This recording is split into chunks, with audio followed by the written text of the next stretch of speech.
Good evening, Airbus Cockpit Coach here, and you're joining me for the first time on a live stream inside Microsoft Flight Simulator 2024. We're here at London Luton on live weather and now on VATSIM. That's just landed as well in the simulator. And we're going to be taking the Fenix, which has also just landed in the simulator, over to Hamburg, Germany.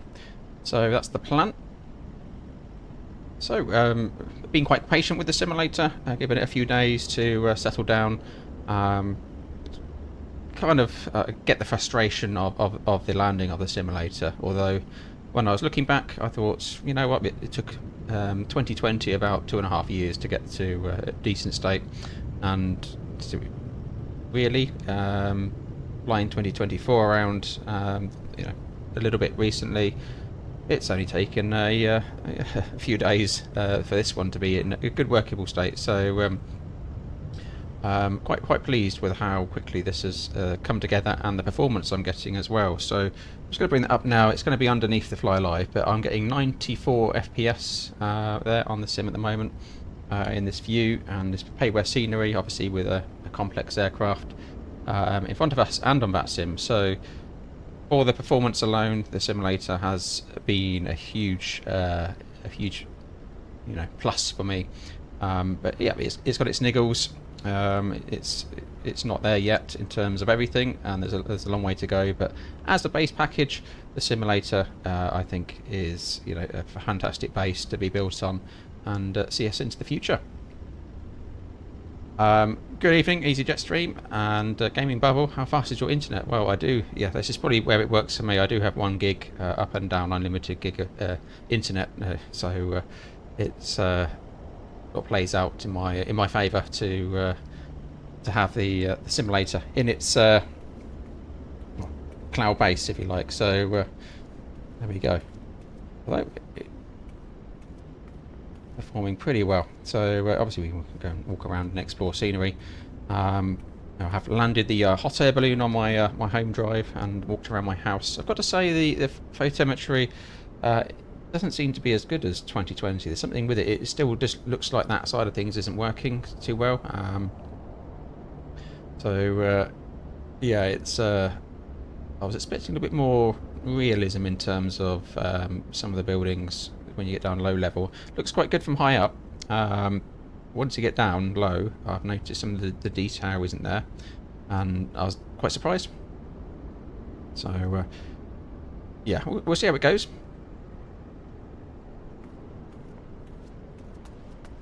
Yep, we can do all. We've got our torch here. We can obviously go around and we could go and do a full walk around, but you know what? I'm going to get the first officer to do that, and I'm going to disappear inside the aircraft and start getting set up so we can get over to Germany. Yeah, all nicely modelled. Nice to see the Fenix in the sim. It's had a couple of updates already. They're tweaking things. There was a few niggles with it where some of the calls on that approach weren't loading bits and pieces, but it's coming together and coming together quite fast. So decent progress. Obviously, we'd still need the marketplace to land.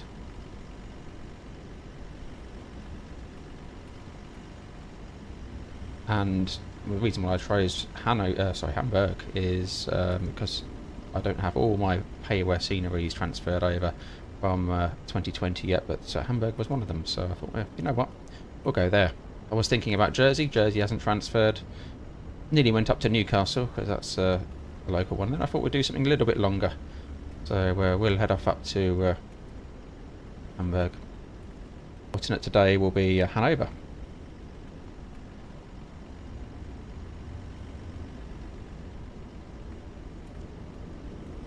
So just I wasn't going to do the walk around, but I've ended up doing a walk around. Hello, Alec. Good evening to you. Hope you're well. And good evening.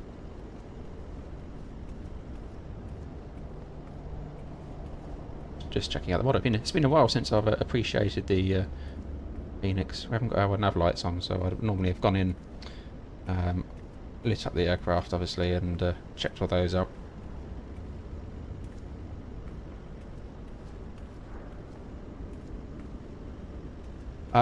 Gaming Bubble, I tend to buy everything for MS Store. And actually that kind of works in my favour as well, because it's less hassle messing around with it all. So when it comes to if you have to reload the sim or something like that, it's all in one place. But that's just me being me. Everyone's different.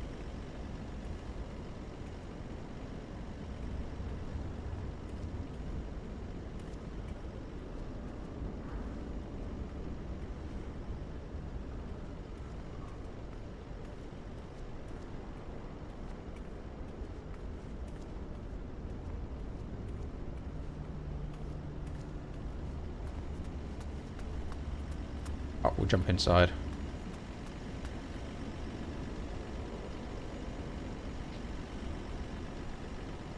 Somehow. There we go. Key bindings. There we go. Right. We're there. We've landed. I am obviously. It's night time here. This is real time. But I was toying with going daylight so we can see a bit of the scenery, but also good to check out the night lighting as well in the sim.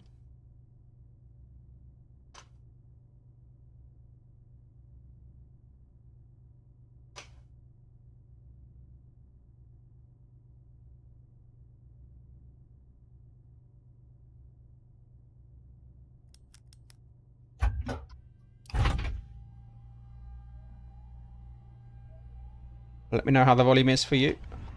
Just going to crank it up a bit on my end. Get that new bass system going.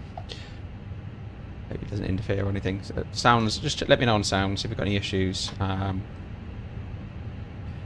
I can make adjustments on the fly.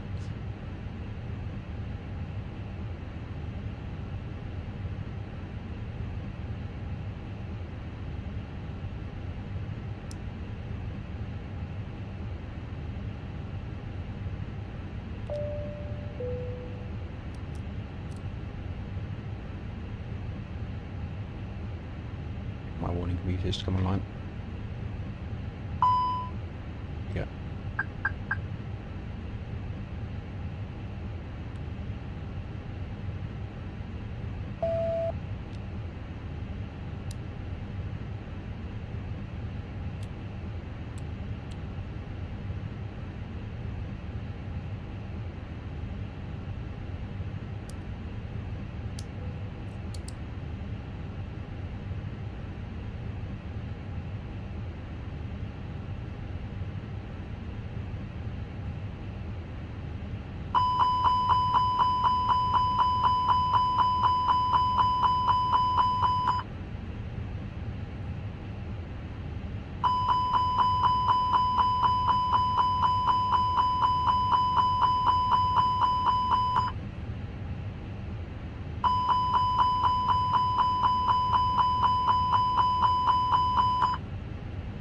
Excellent. Let's see if we can find anything that's broken. I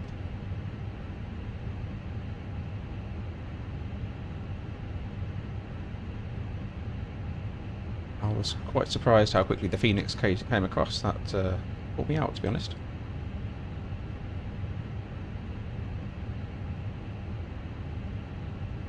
Caught me by surprise.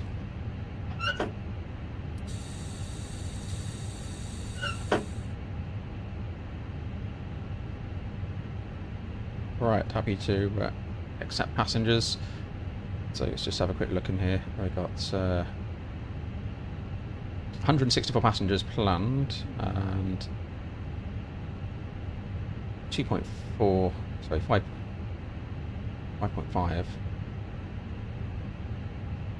2.4 is planned. For some reason, what loads in there already. My planned is 6.1 on the fuel, so if we can get GSX to do the lot. Hopefully that doesn't break anything. You people reported crashes with GSX in 2024.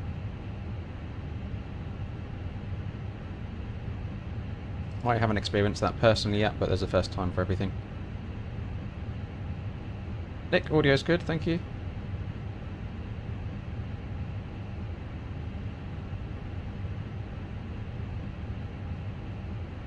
Game Bubble, you prefer party is the way to go. Yeah, it hasn't transferred over, so no, I don't think it has for me yet. A quick look outside, make sure they're doing the thing. Alright, yep. Bit of action out there.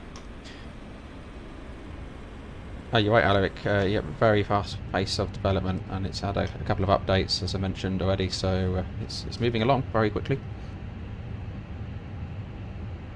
Right, while that's loading then, just doing a quick cross-check of sim settings. Anything's changed.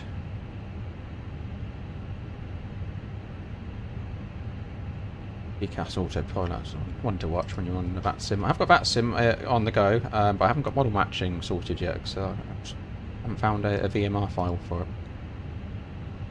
Passengers bus is coming. We'll link that. Hello, Captain. We are ready for pushback. Auto display bikes.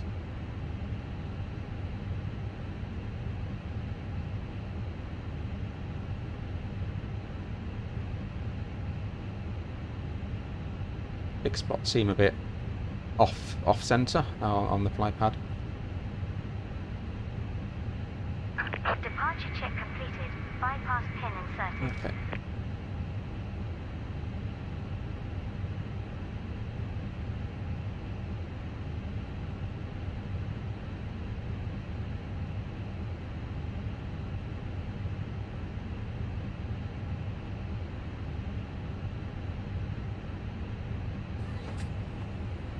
I like how my charts are started away. Pretty good. Night charts, probably one. Like that for just a moment.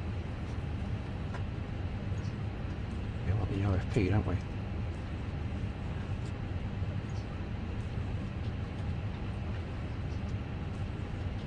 Okay, so we're going to be easy 5 Foxtrot Tango today. A320 200 CFM 56. We've got the Sharklets.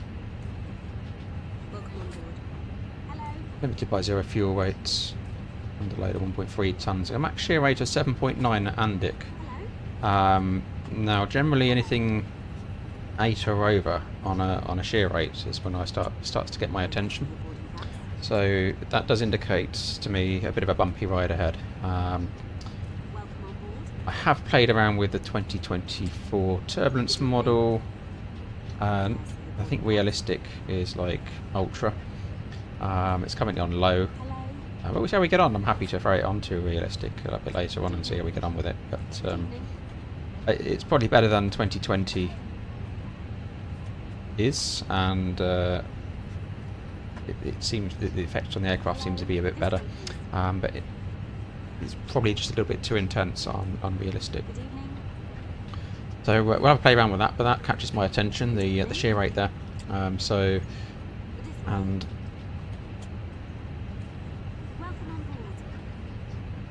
we'll bear that in mind. So it's a departure from runway 25, flight level 350 for the cruise, match for Yankee departure, so out to the east, crossing the North Sea, expecting runway 23 to Hamburg with the distance of 467 miles. Welcome on board. Good evening. Welcome on board. Very simple. So look at the so we've got these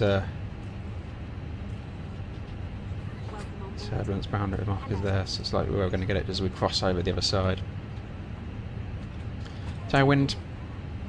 More or less a tailwind, not direct tailwind, but good enough to push us along. Hello. You're not moving, alright. Yeah, click spots on the UFB seem a bit dodgy. Passengers bus is coming.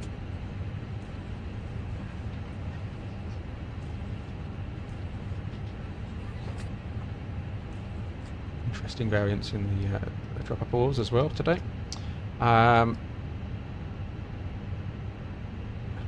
tons. Is anything? Lots of this won't be modelled in the sim, so that's the kind of stuff we read when we're on the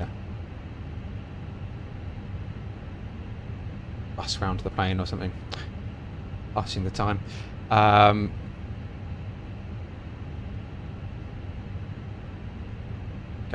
let's get the box set up.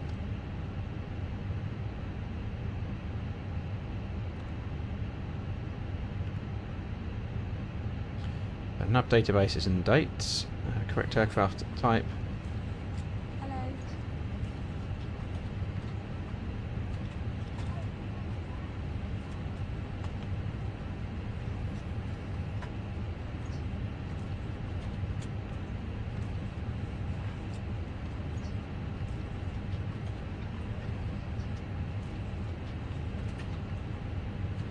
We're 350 for the cruise, and up there we're expecting minus 48. Good evening.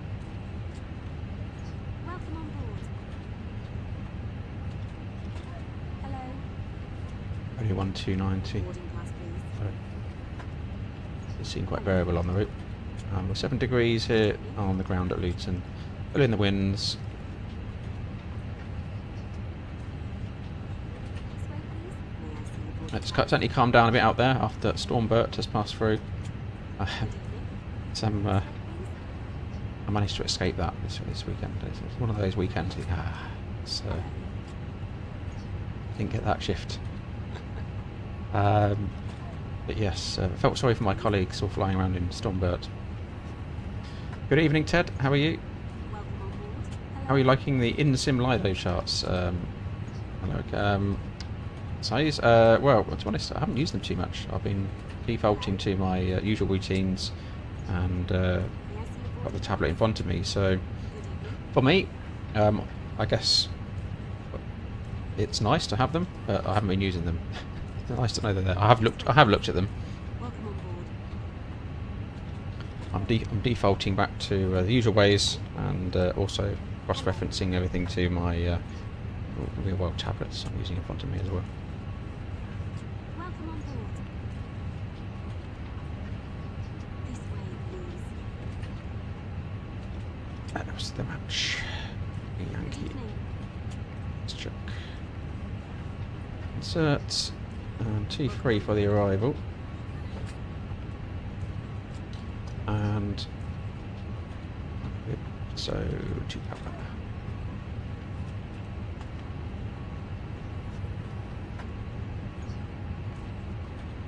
What's the distance? 467. 467. Spot on. Right. Happy days.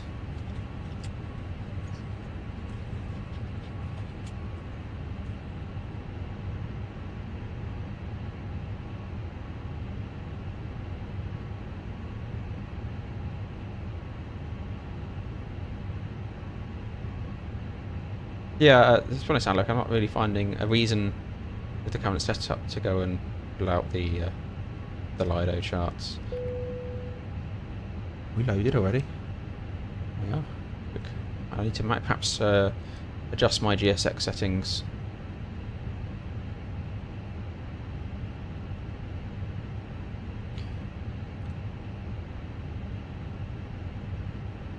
Better get the AP one, otherwise we're going to get some grumpy passengers in the back.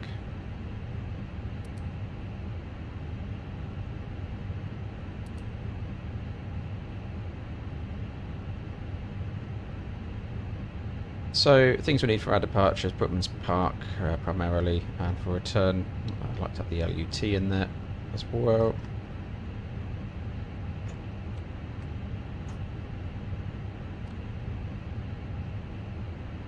IDF as a reference. Brookman's Park's in on both VORs, so happy with the rad nav. Stop climb 5000 on the match for Yankee. Mini FCU's not working yet, so back to clicking with the mouse.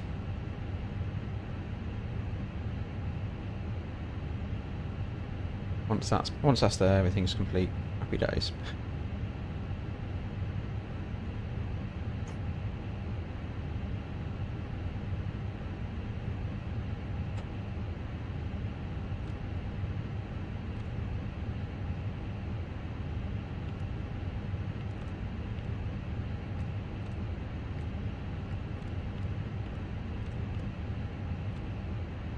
Let's just throw in an engine out procedure.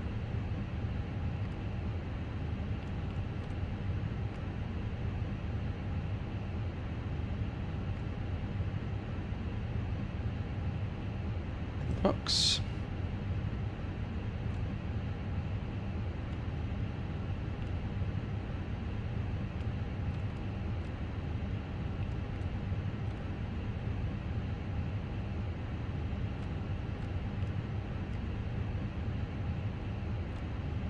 Reference line when we're heading as well, should we need it.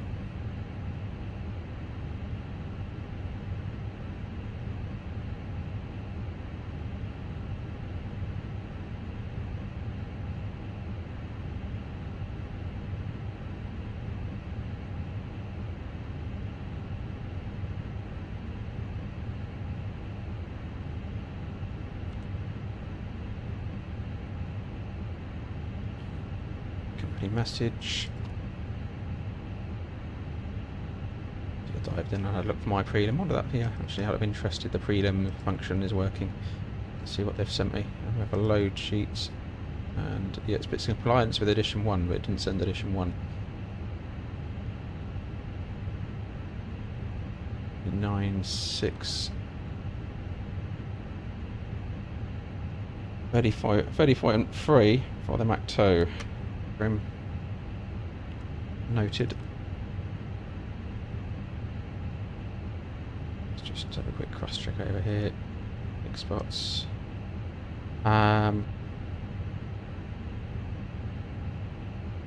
Yeah, 32, 59.6, 30.3. Bit well loaded, so we'll send that over. Oh, that's not do.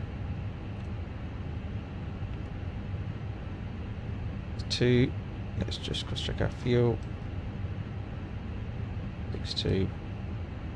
Balanced. Alternate 0.6 tons. And Hanover's not far. Let's just check the OFP.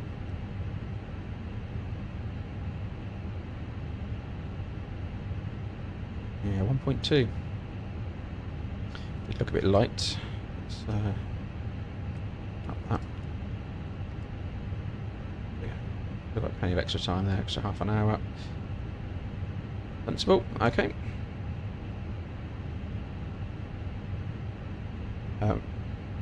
Just kind of catching up on chat.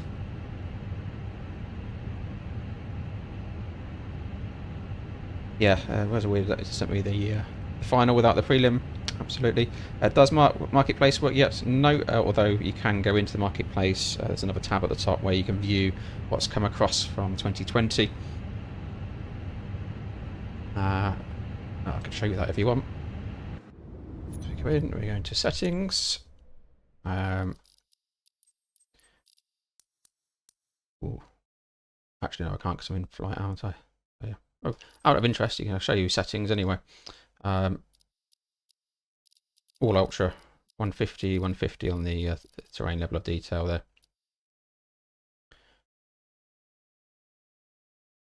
So we're cranking high output here. Get back in. I think that's the main menu, isn't it, for marketplace? But no, you can't get in it yet. But yeah, it's. Let me just have a quick check on frame rates inside the cockpit. FPS. 80 FPS, 75, 79, 82. Yeah, so we're high. More than double what 2020 was for me.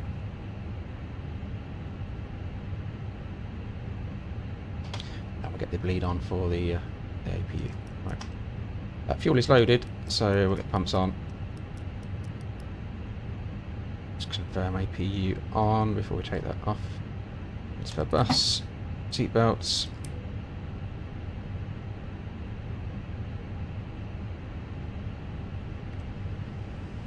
Let's try our performance. Little things, isn't it? It's just I shouldn't mind because they've done a fantastic job. It's a one-click spot. All these squares, you have to click to one side of them. Right, so just making sure we're synced, and we're going Alpha 1, hopefully.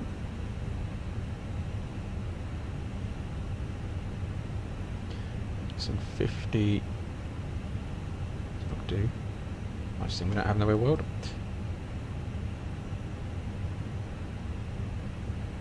That's in. Cross check. We'll go for a cross checking exercise normally.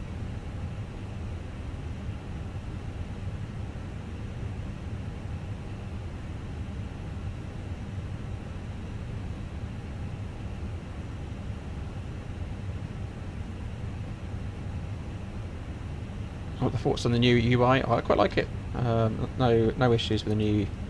I think it's an improvement. All going the right way. Like the way that it shows the real world weather on the globe, so you can see the weather patterns. That's really good. Right, excellent. I've kicked the first officer out. It took me a while to realise that I had some dodgy guy sitting in here for a few days. He didn't look like a pilot at all. Just some random guy.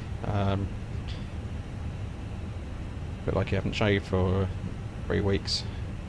Sitting there, but anyway, I managed to get rid of him. That'll do it. Right, so let's brief it up though. So get some charts on the go. So takeoff runway today is going to be 25 from Alpha 1. Taxi, we'll see on VATSIM. We've got any control on? No control at the moment, so there's no aircraft around. So, what would be my preference? We could go via Delta, Echo Delta, Alpha 1 for departure.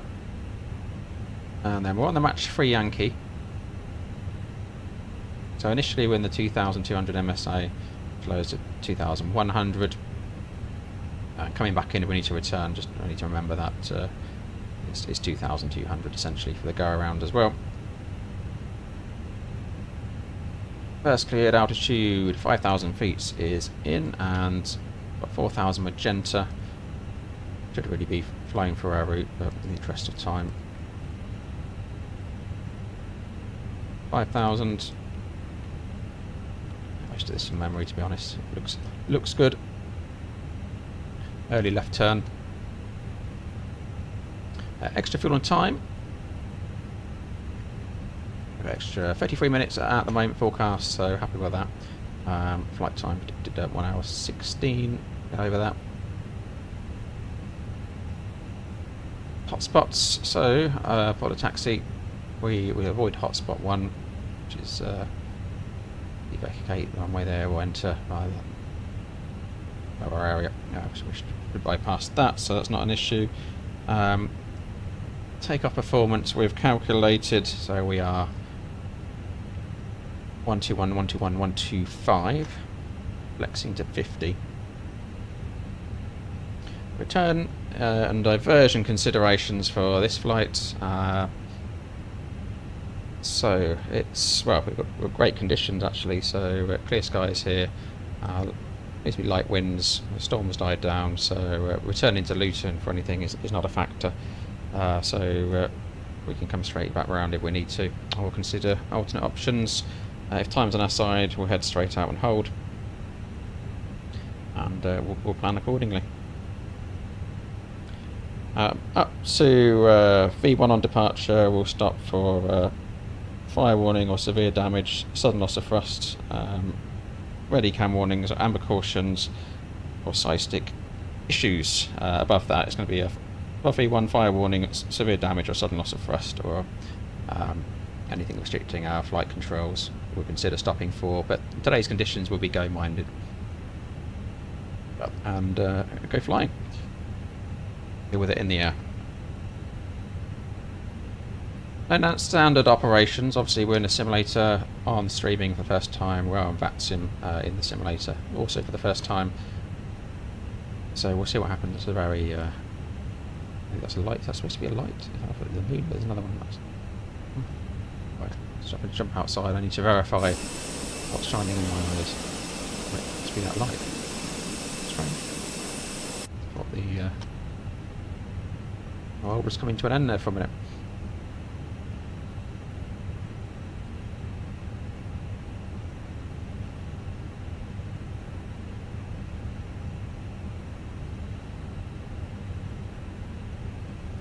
Let's get those over now.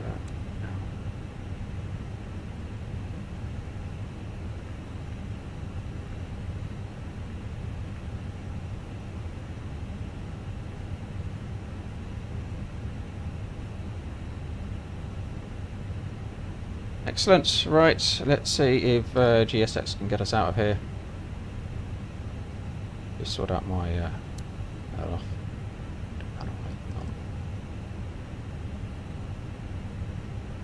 Get a bit cosy.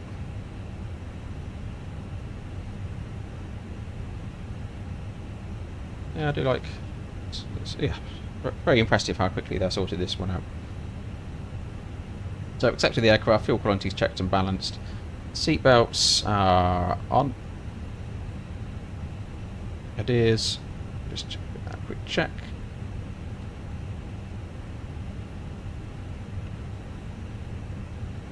So we're nabbing 3 times and sort of looking good.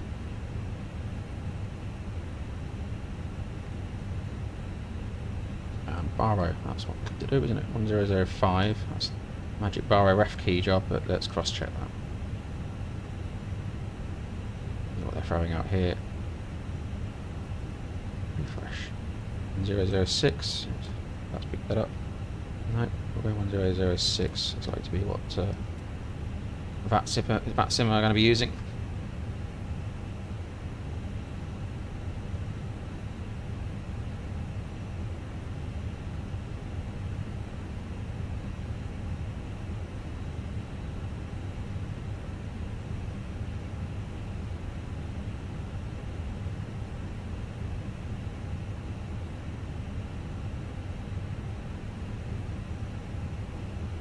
Unfortunately, your figures are inaccurate for takeoff performance. The speeds do look low, but I'm going to test it. I'm going to roll with it.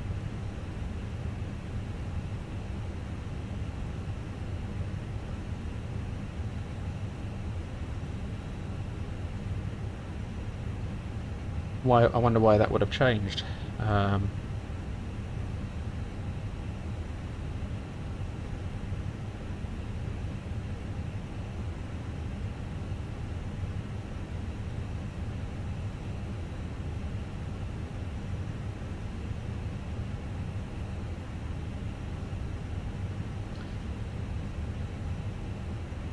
Reasonably cold conditions.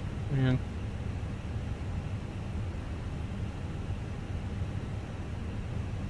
Well, let's see. Let's see if they're too low. Live life on the edge.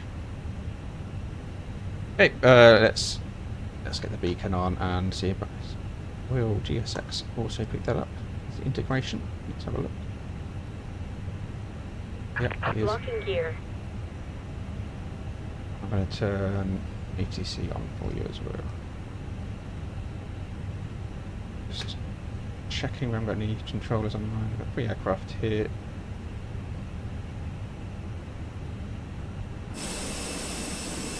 One plane liveries, not a matching.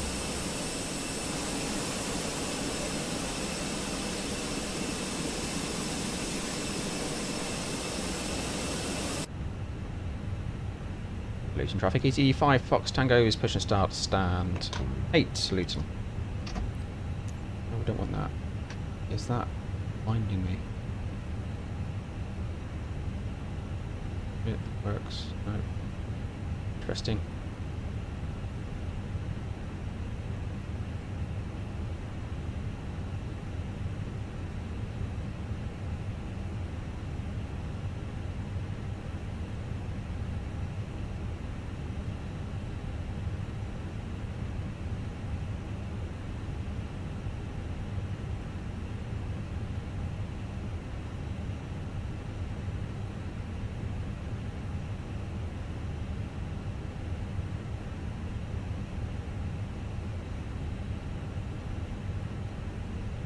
CT90 is referring to the airport code. Oh, where's my thrust lever? Don't want that there. Right, I think we are ready for departure. I've got something on the ground that's stopping it or not. It's ground. Oh, that's all good. Are they doing their work out right? Wait for me. Things in. I didn't hear the release parking rates message, but we're well with it.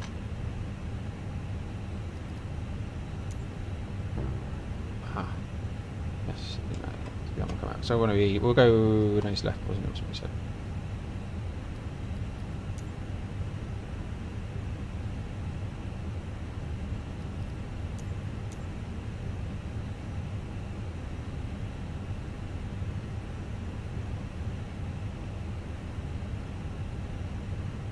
Release parking brakes, please. Parking brake released. Commencing push.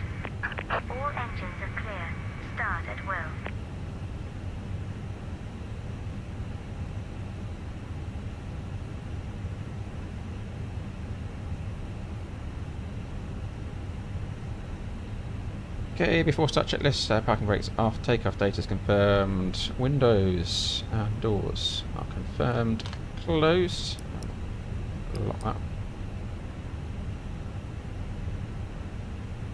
doors closed, unarmed, our beacon is on.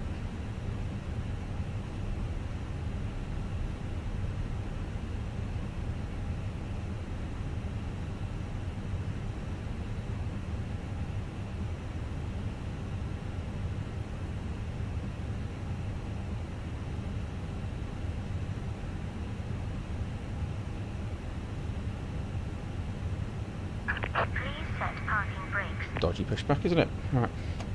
Unlocking the nose gear.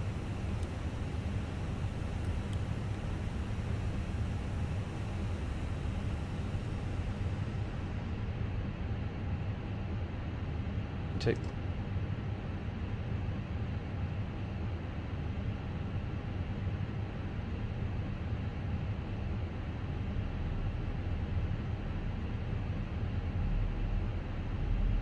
Toga lock. I like a bit of toga lock action.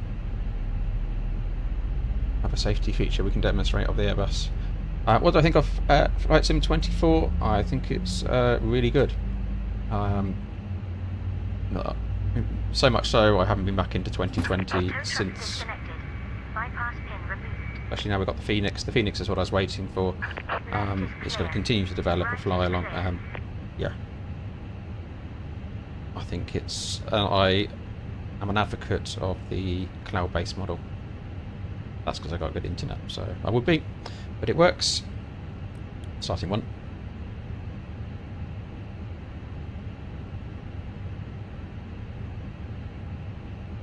Need to get a proper profile here. Some people don't like the taxi lights. Interestingly, though, I mean, glare is from these is what you see. They are very sort of glary lights, the ones you see on the taxiways. And that effect is probably not the best one, so I'm sure that will get tweaked over time. But the taxiway lights are more visible than 2020 shows, so this has probably gone from too low to too high.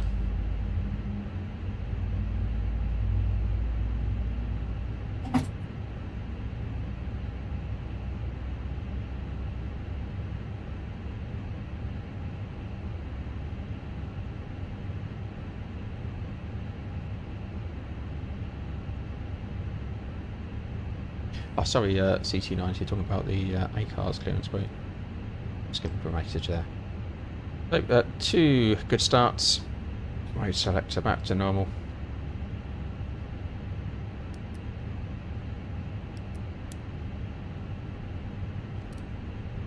Right aside.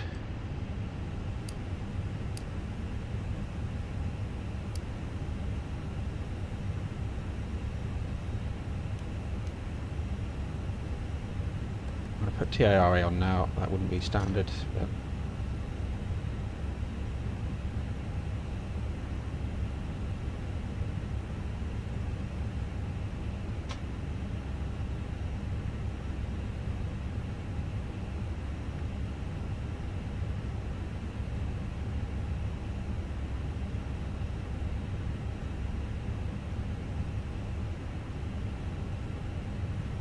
just trim. We'll do the flight control checks on standard. Why not? So, pull up, pull down, neutral, left, all right, neutral, rudders, right, all left, neutral. I did have a power pack that jam my other pedal. Let me watch out for that.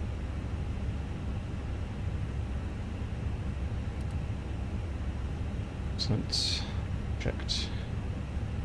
I've checked like this anti-ice. Cold but no precipitation, so that can stay off. Ecam status is checked. Bits trim set. Rudder trim is neutral. After start list check is complete.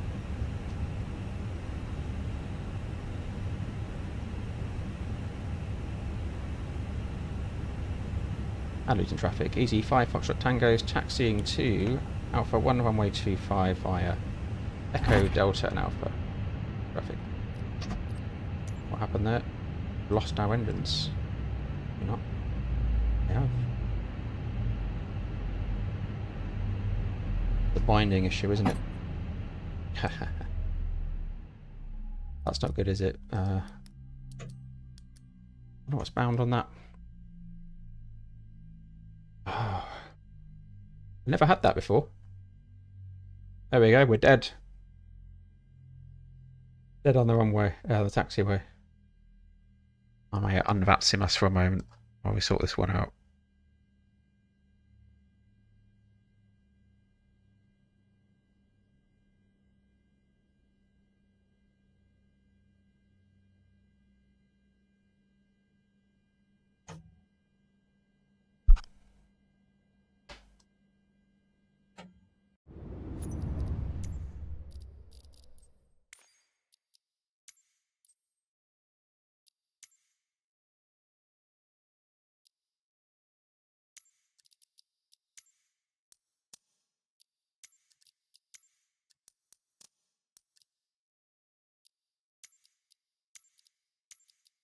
There you go, sort that out. It shouldn't shut down my engines though.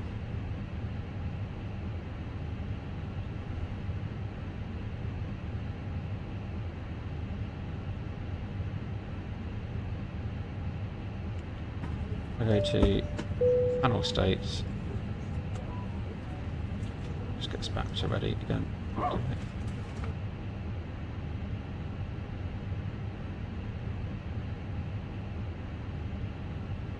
Damon, thanks for the sub.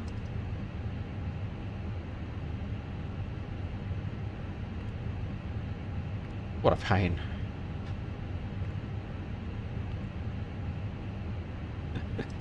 Oh dear. But I had more pain going back through flights in 2020 in the early days, to be fair.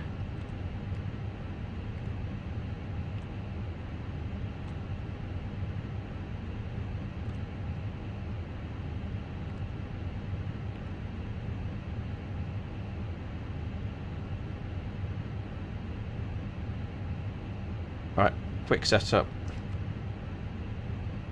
Quick setup mode.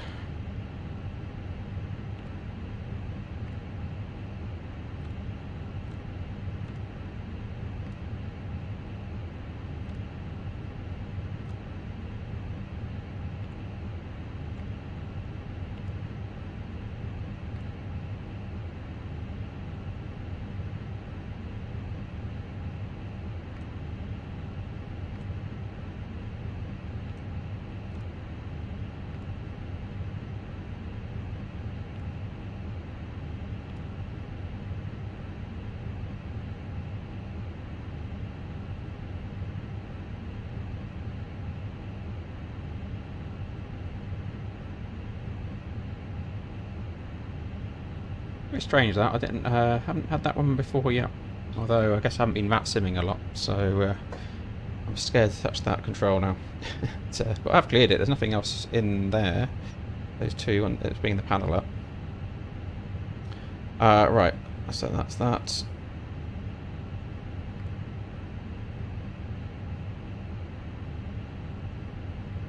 Might as well just send this back over.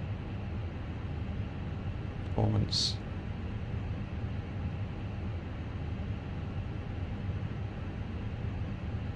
Sinky. Alpha 1. Calculate.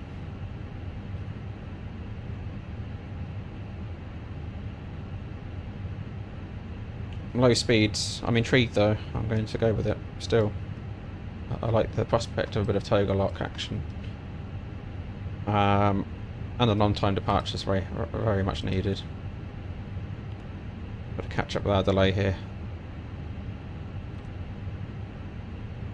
I think we're good, aren't we? Right. So that's all on. Where were we? Flaps. Need to set. Things are moving, you don't like things. I'm locking things or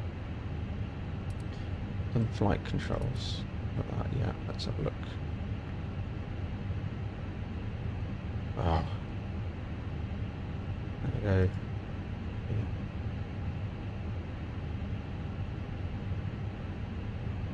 dual engine start. 320 is capable of that.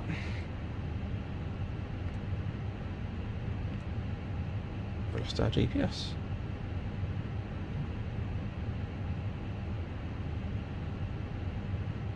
Speed, rush. Restart.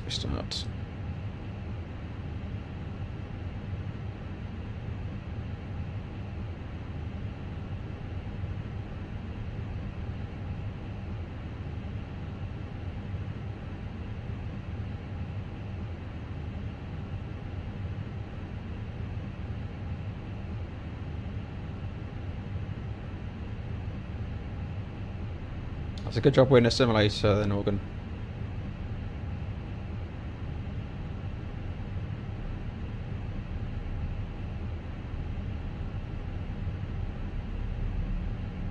How's the performance of MSS 24? That's a very good. I mean, we did touch on that, so I'm going to bring it up. Just going to sit behind and fly live. 94 frames at the moment, 94 FPS. Inside a Payware airport, inside a study level aircraft. I like that, can we?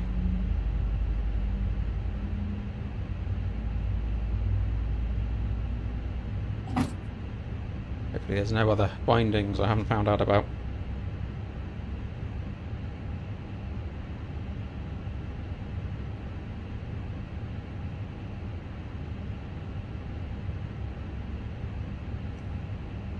Anzanaria, good evening to you. I'm very well, thank you.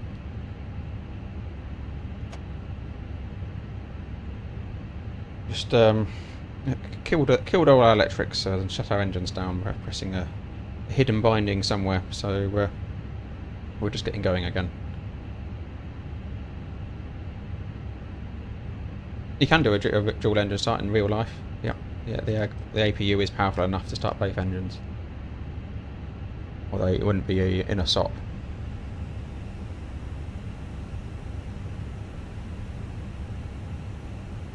Right, 2 good starts.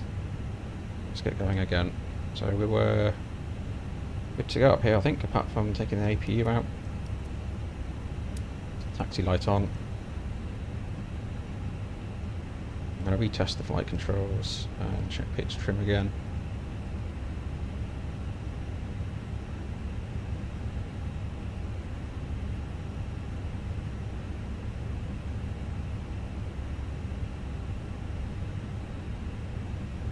Lost anything else while we're doing that?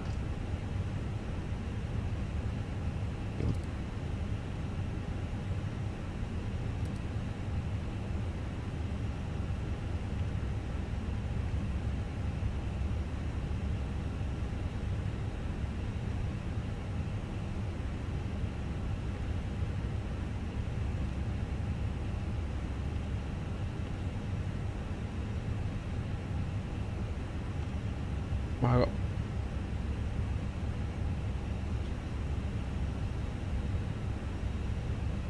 IRSs are all good. GPS primary lost.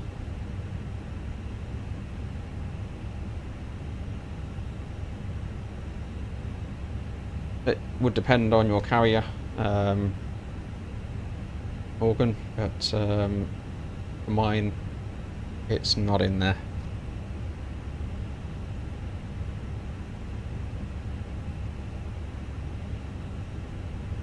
There's sufficient bleed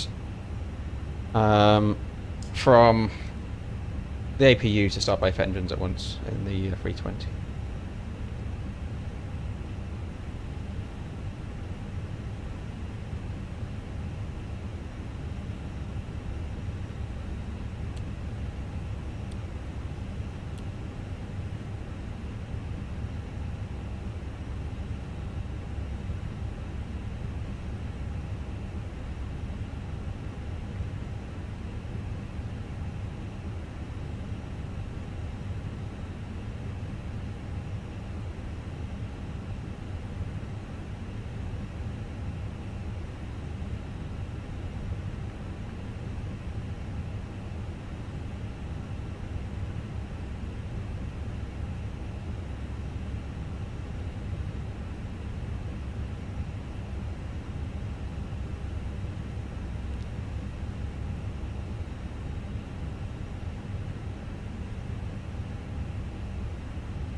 Right, I'm going to roll anyway. I'm happy that we've got our position accurate in there.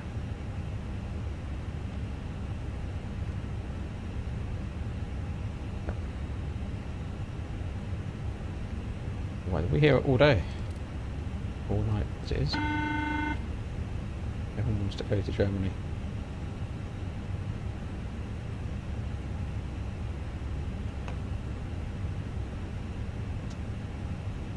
Ground handling now, that's something I prefer in Flight Sim 2024. Definitely.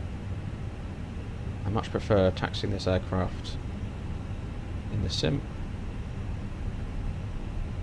Right, check. Pressure 0.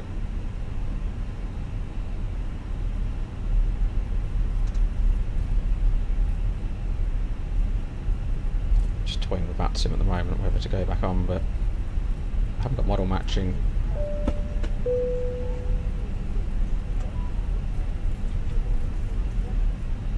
Thanks for this up there.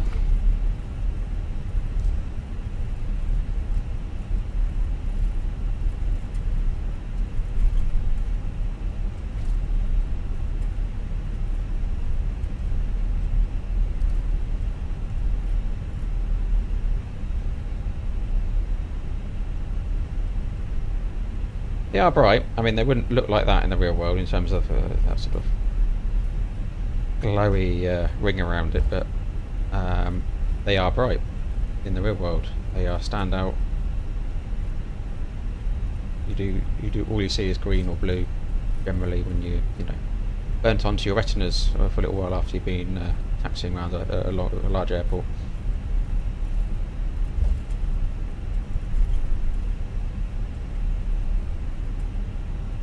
Got the Tobii eye tracker now. If you click on that in the settings in Flight Sim 24, it crashes the sim.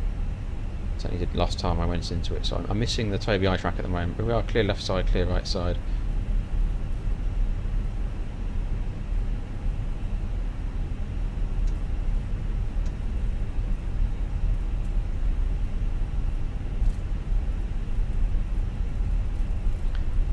Ultra settings. Bring up the performance again just for 86 FPS. The GPU is doing its work. GPU's at 60%.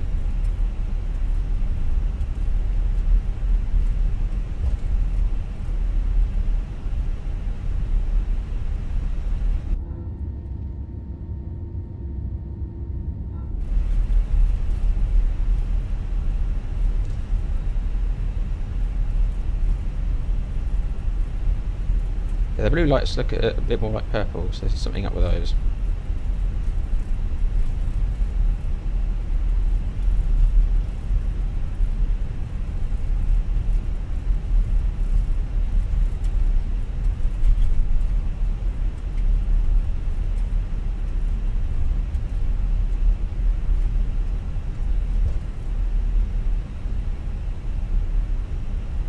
Side clear, left side.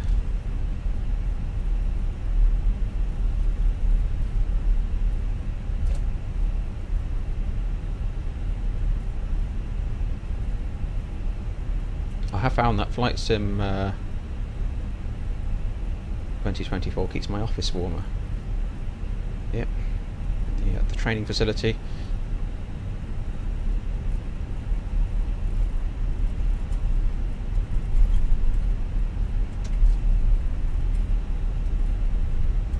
So, taxi checklist. Flight controls are checked. Flap setting config 1+F. Just verify that actually. Given, wasn't it? Well, it is indeed. 121 blue, 125 magenta. Climb nav blue, 1 FD2, 5,000 in the FTU. Stop climb 4,000. Altitude restriction. Radar and predictive wind shear is checked on. Eco memo is take off nobly.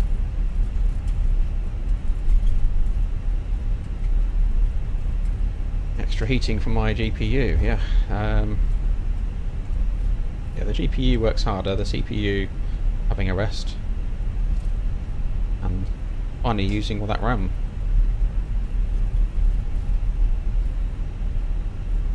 Okay, hit the toga button for a toga lock event. For organ.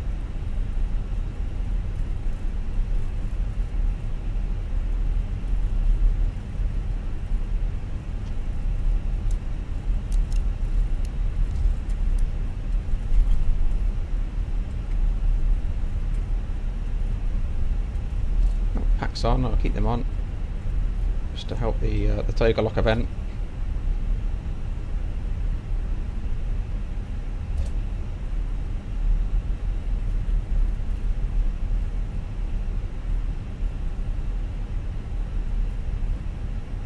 RTIR, aren't we? Checklists. T5 confirmed, approach is clear.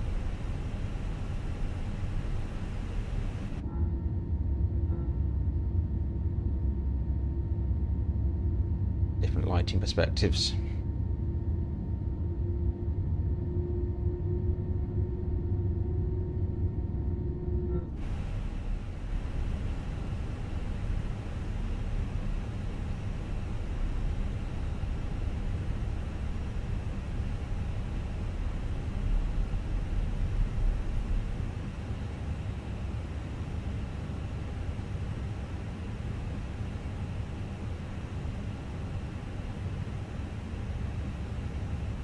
Bastian, good evening. Just in time for takeoff.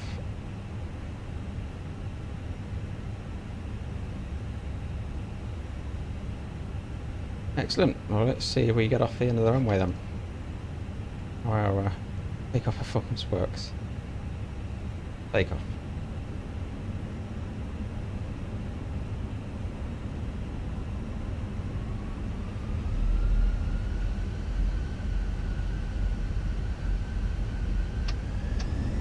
X50 SRS runway, auto thrust blue. And thrust is set.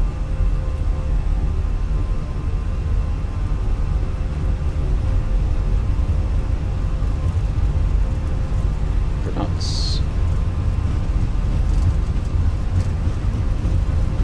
Hit one. Rotate.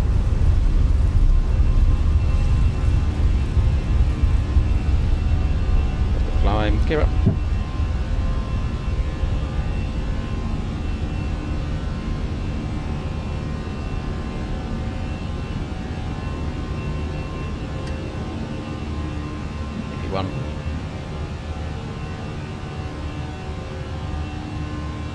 Bit of moisture in the air, but we're plus 10, plus 9. I'm just going to put a bit of engine anti-ice on.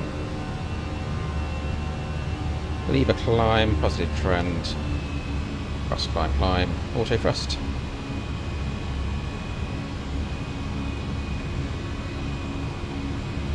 But we're never going to get a toga lock there. Due to the margins built into performance and safety on the airplane. But wanted to test that one out. Speed checks. Lap 0.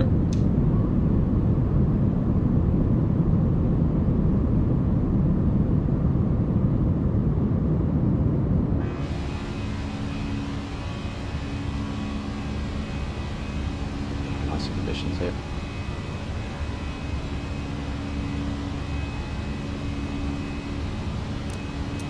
Get those off. Clearing. Already on. Altitude constraints 4,000. Speed star.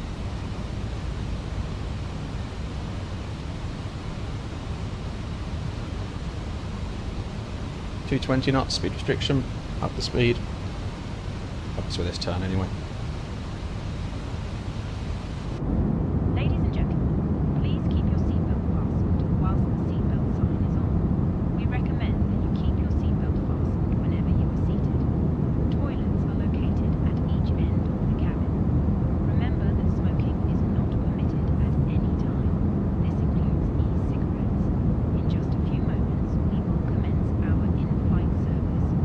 I'm not saying it's legal, Organ. I'm just interested to try it. From my experience and knowing the margins built into the operating performance, the aircraft should fly and not get a toga lock in that event.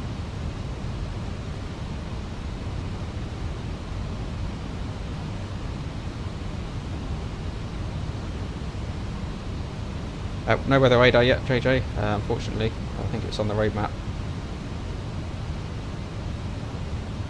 Unless you're in the inner build 320, but it's a very a very accurate weather radar. Yeah, I do prefer the night lighting in the sim.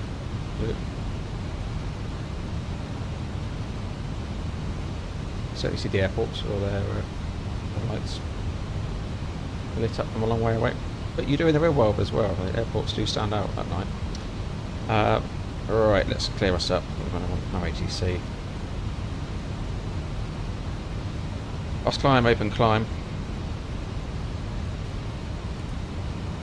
Standard set 3 times, passing 4, 3.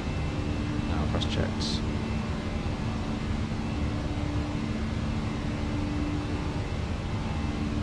We'll come in 3, 5.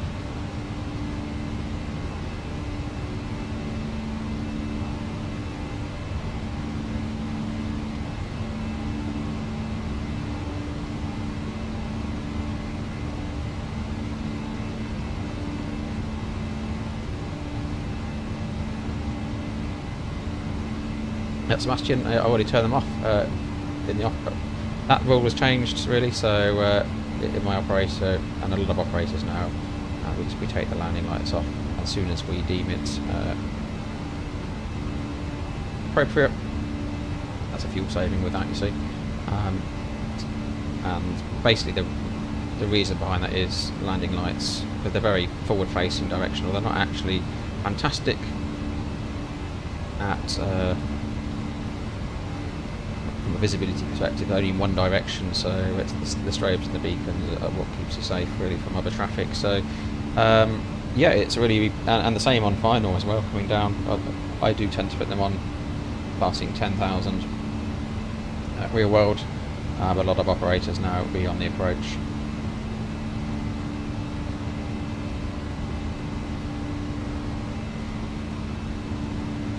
The older rule was the 10,000 rule. Stands to good up over there as well. Precipitation's modelled a little bit better, so things like snow and ice I've seen. We've also got a nice kick up of water and snow and spray behind the aircraft on takeoff and that kind of thing. We're good in the sim.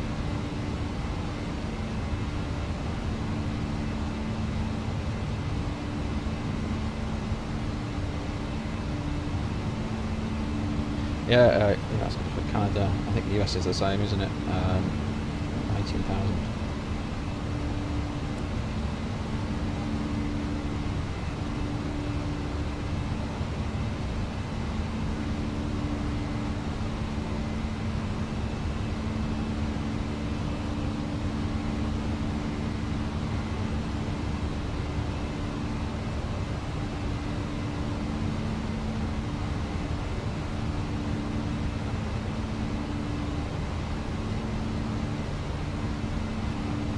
Zero at the cost centre, cost index. The ice, let's check that. It's fine.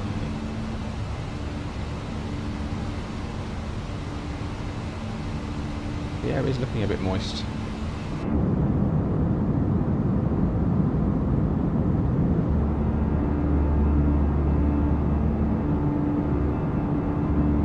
On a snowy day, you do see the snow on the ground as well, which is nice, and you will see the trees are bare as per the time of year as well, which is great to see.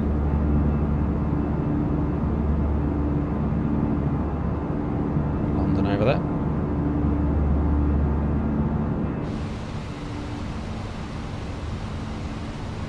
I'll take the anti-ice off now. Icing, I've got icing turned on, so that should be simulated. And seatbelts, I'm happy to take off.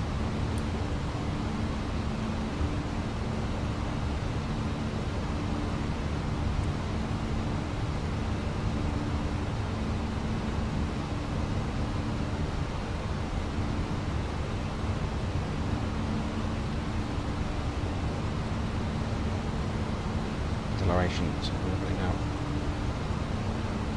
Seeing that message there, it reminds me of radar jamming. Feels like using a GPS primer.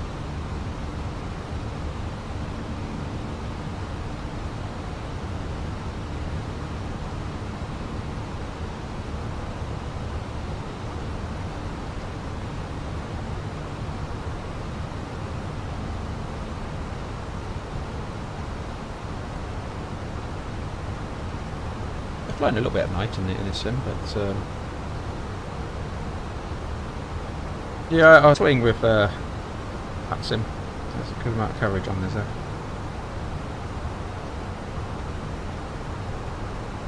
I'm just worried that one of those we're going to end up with a dual engine failure.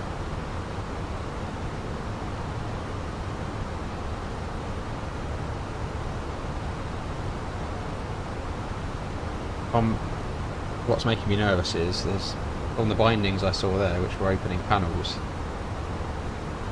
there was nothing there which sort of indicated something that should have shut down on my engines. So I'm worried that if I press it again there's something underlying. So I need to do a bit of testing in the background.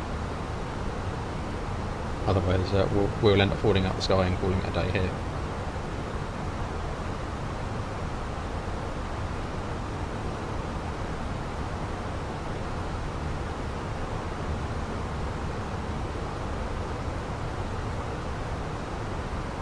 Probably pertinent to do a flight properly off that sim first, just to see the limitations of the aircraft, make sure the controls are set up properly. I'll throw myself in.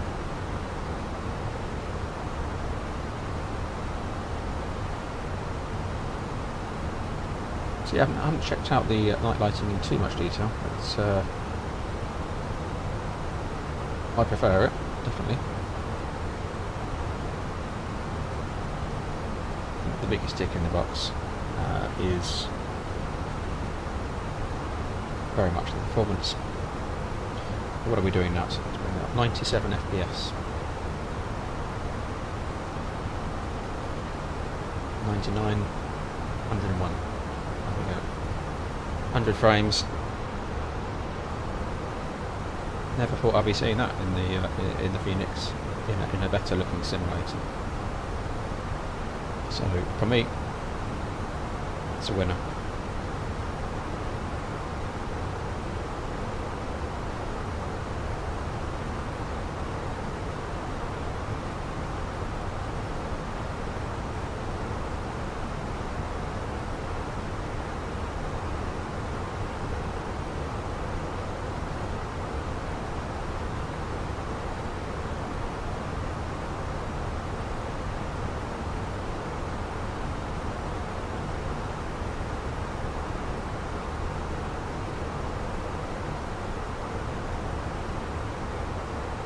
Must be something with that transmit button on my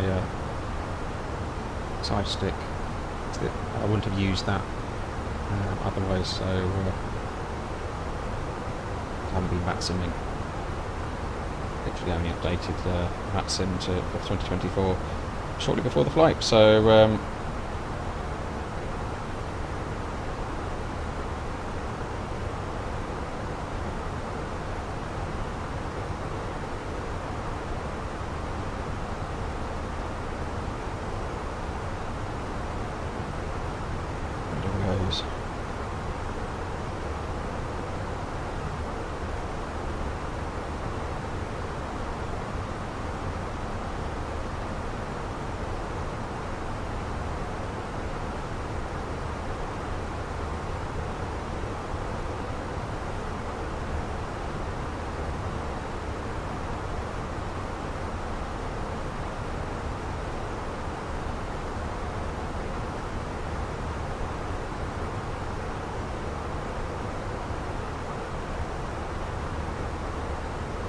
a bit colder in the cabin.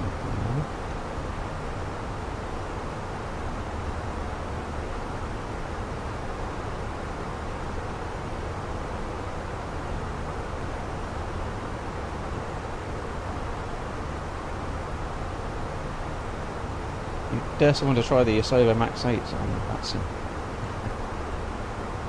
Is it that bad? I mean, I haven't tried it.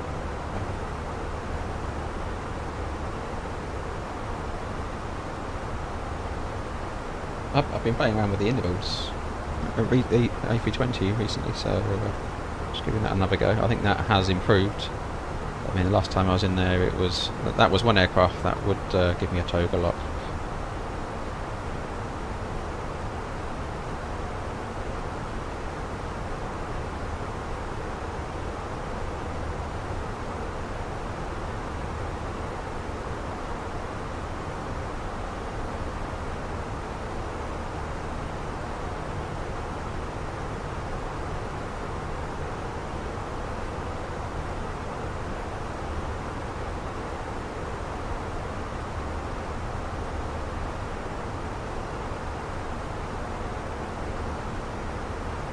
A320 driver just crashed it during the takeoff. So.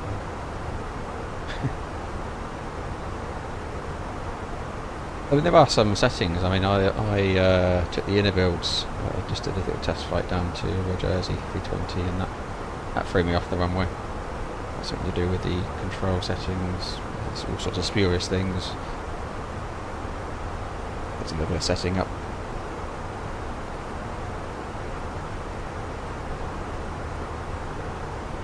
Obviously, being very much an Airbus person, I tend to stick with study level I know, which we have here in the Fenix generally. All driver things. I'm not hopping around like other people are. I suppose the settings must be, we're after settings, everything set up for his aircraft.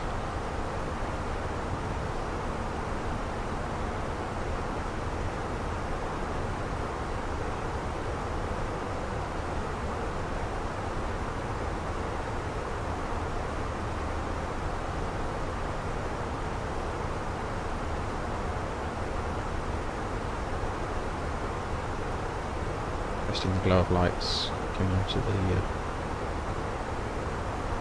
moisture in the atmosphere.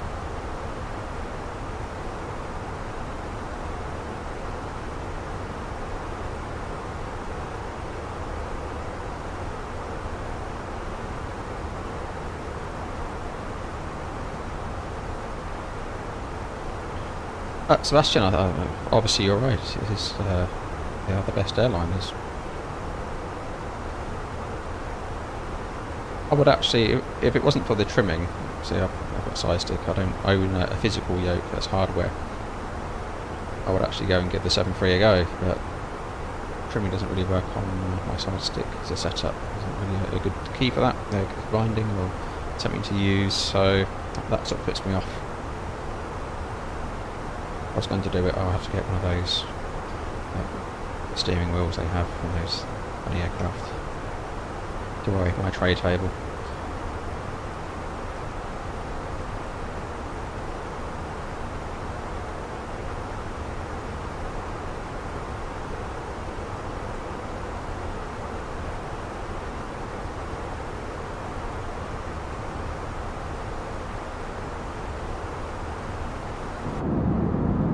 Let me turn those coming. This is too bright. Far too bright. Should just want to rest.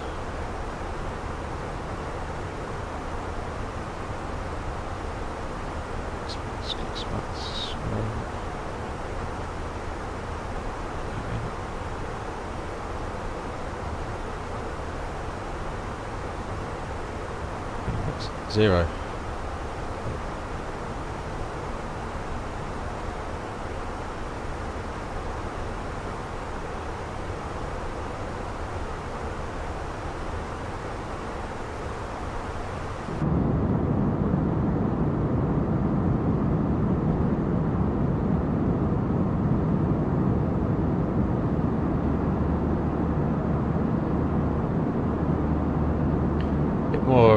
A bit more glow off the nav lights than it was in 2020, I'm sure.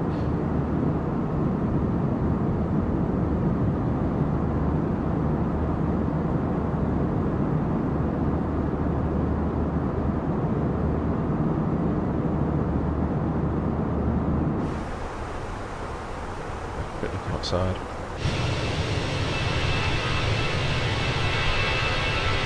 Must have contrail lights on.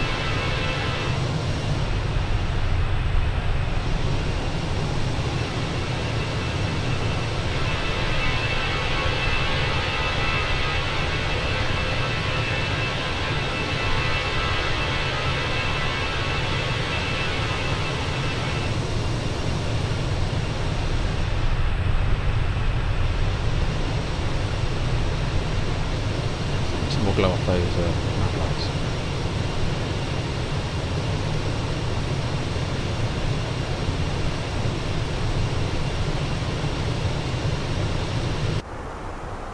Yeah, I'm using frame gen as well, Sebastian, yeah. Kind of fits with my setup.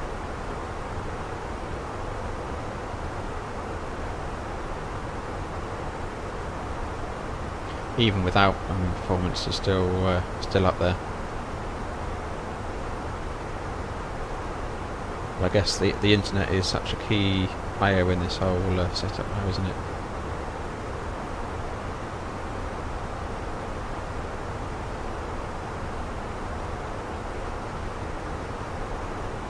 I'm hardwired into a fibre 1 gig supply, so very much made for it, but I imagine some out there with download limits and those kind of things, limited speeds available, are going to struggle. So when I look at what I've downloaded after a flight, it's maybe 6 or 7 gigabytes of data.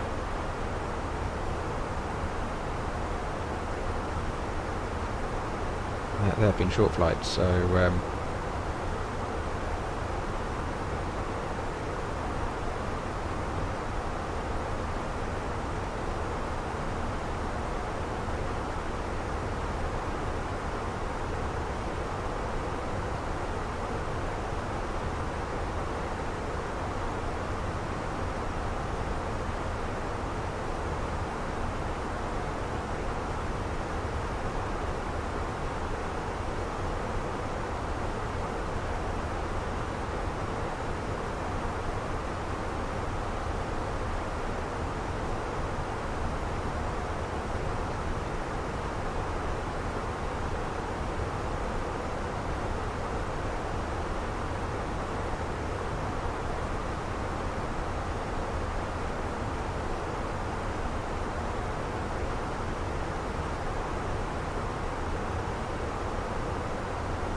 right, what's going on in Hamburg weather-wise? So, 260 at 7 knots, variable.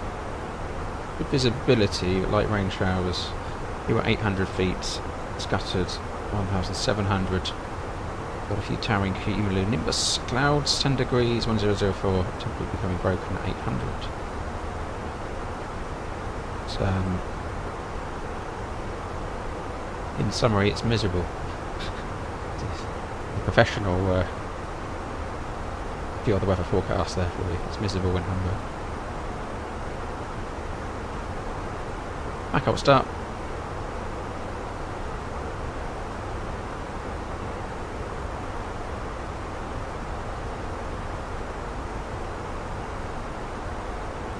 Hello.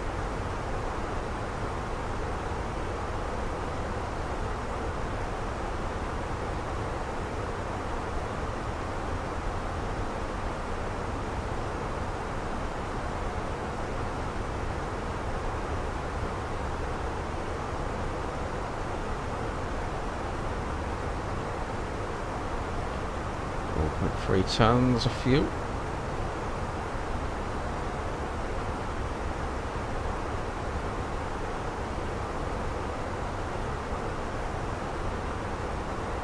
Yeah, storm burst broke my roof in my house.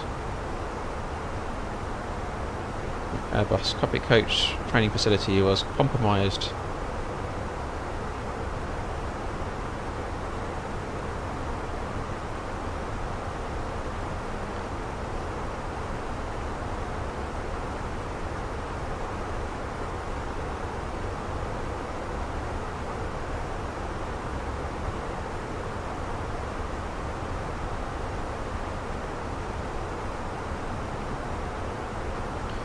It was a fun weekend of weather here in the UK. Yeah, 30 knots at Jersey, that wouldn't surprise me. Probably out of all the UK airports, Jersey is the one I do the most diversions as a destination. usually due to fog, to be fair.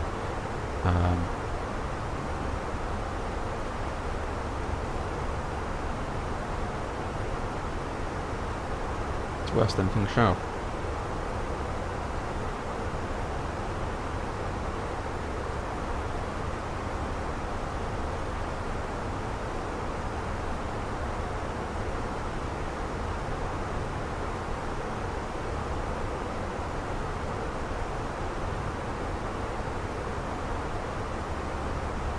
Yeah, I managed to dodge that one. My time will come. We'll move into the winter season, there'll be plenty more storms on the way.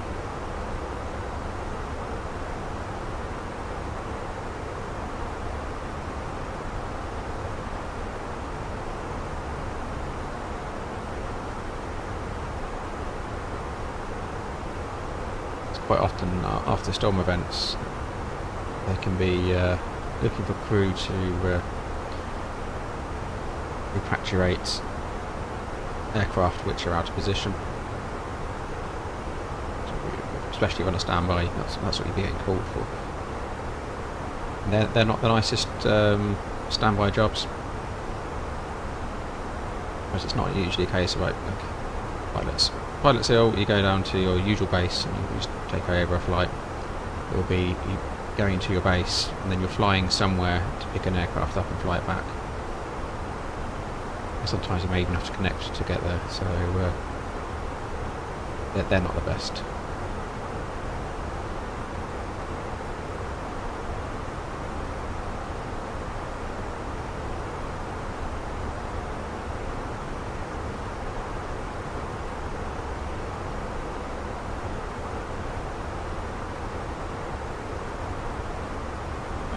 Schiphol, 35 miles over there to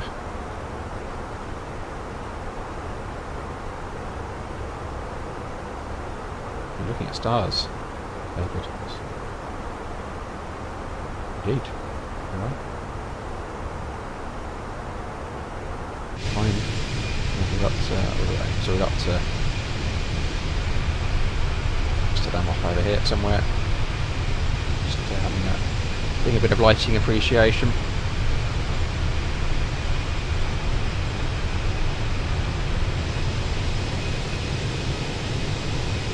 Down there. Drop it down. Put that.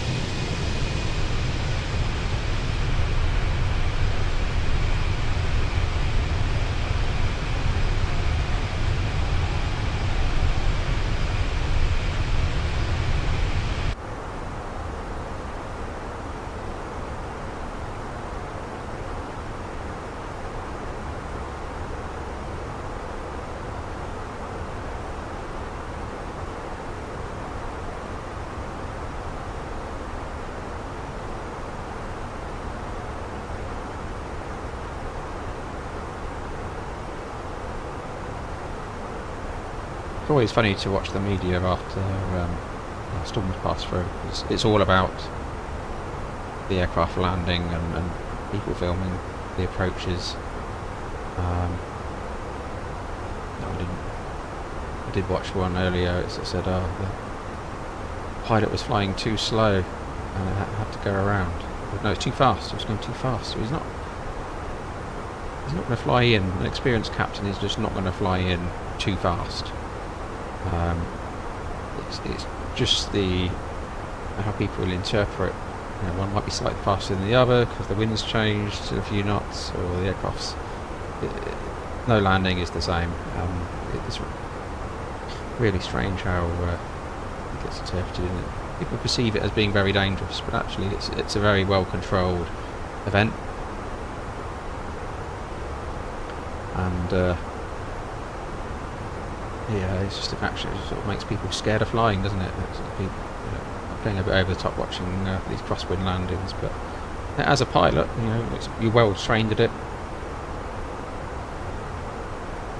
You're well trained to make the decision as to when to go around and when it's not right. So.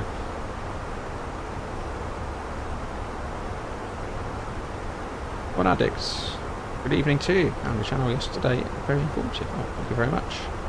Hope all is well with you. Welcome.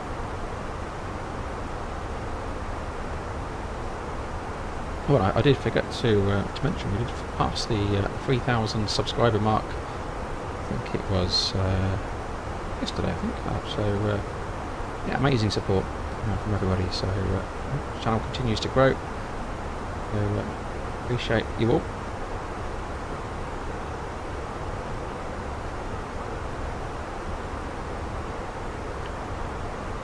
We did have a brief discussion about a Christmas flights on the Discord, so we need to kick that one back off. We'll have to get into planning. I think we had a destination suggestion which seemed okay up in Norway or Finland. That's somewhere up there anyway. So we'll have to go and get that set up.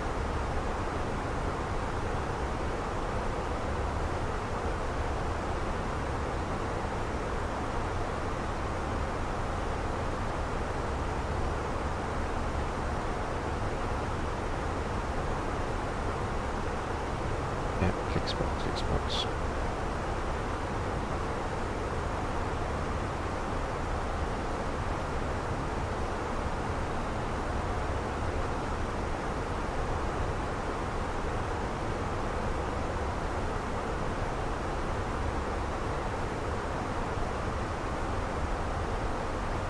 Right, looking good on the fuel front.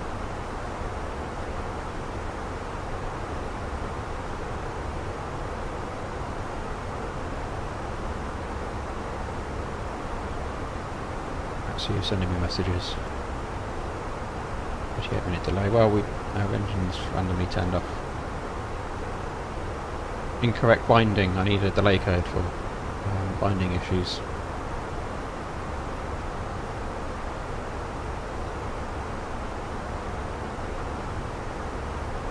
If only it was that simple in the real world.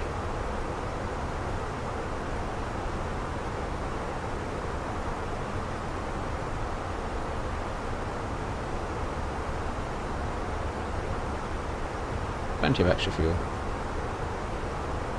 0.1 tonnes, 103 minutes. We're doing good. That tailwind is 93 knots. We turn over Hamburg, pretty much bang on a tailwind.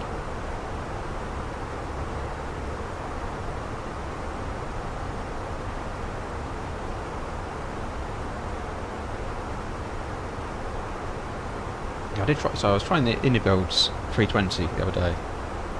I can't believe how floaty it is. It is a ridiculously floaty aircraft. On the, it's almost like the ground is propelling it. It's being pushed away. It doesn't like to land.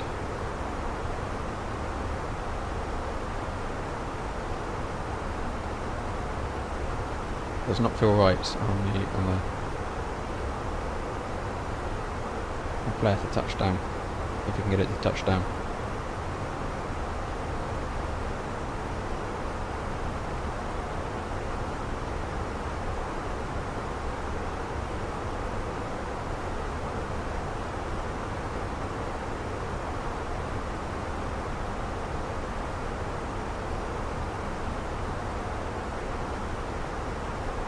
So Andic was where we had the shear rates of 7.9, wasn't it?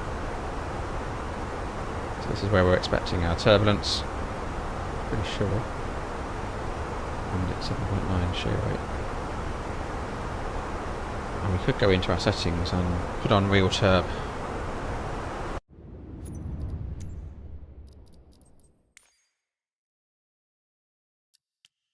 Realistic. GFX Civil Aviation.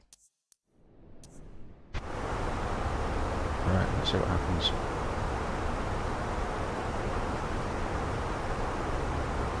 Again, we don't really have massive visuals of turbulence other than silly bouncing. It's usually the speed tape, you see it. The trending arrow going up and down.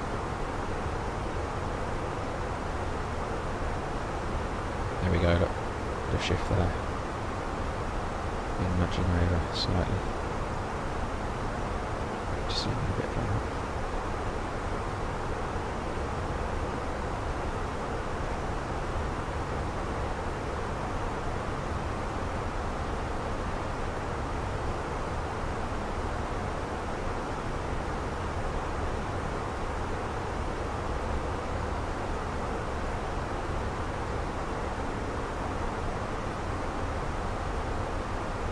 So as you move to less than realistic, to medium and low, the thermal effect becomes more consistent, so you're not getting sudden thermals, but they're still there, and it's just less frequent.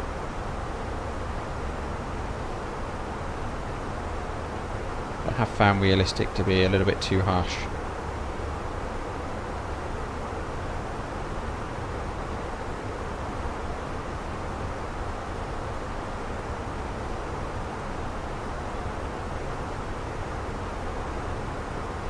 We'll fly with it for the moment.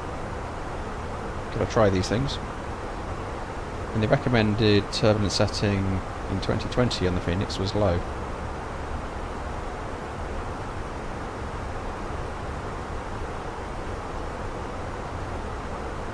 I'm not sure if that advice has been updated at all.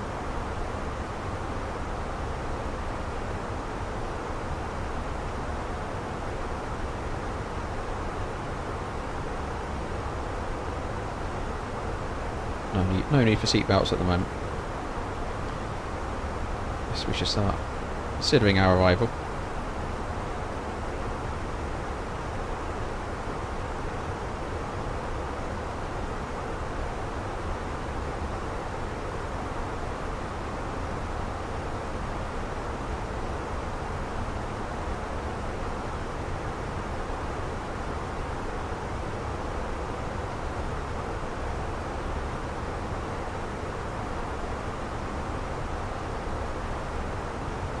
So, here's a Papa arrival, expecting runway 23.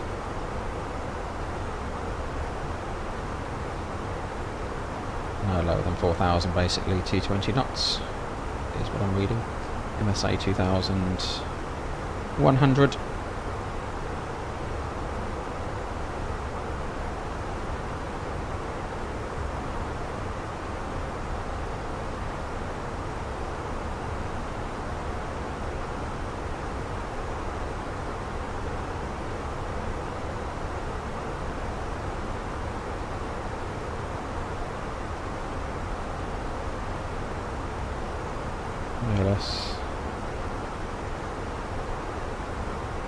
And a 3-degree glide slope, going around straight ahead to 5.5 DME, 13.5 miles to Hamburg VOR, and then left direct to Hamburg VOR, climb to 4,000.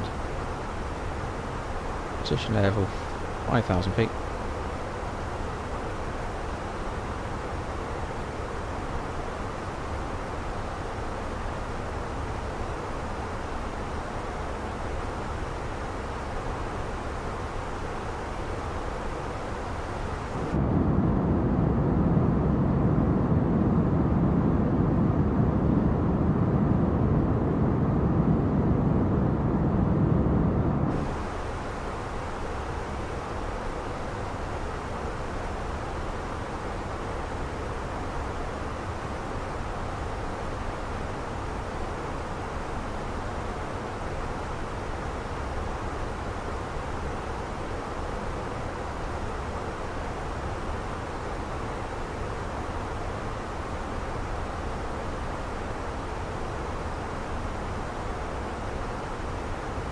Basically briefed up our approach now. So 103 minutes extra fuel.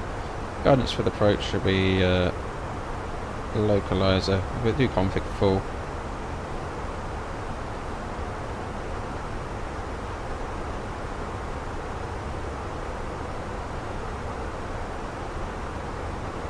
See what performance does for us. 2-3 confirmed. Going to go good, because we've got timing cleaveless and light rain showers.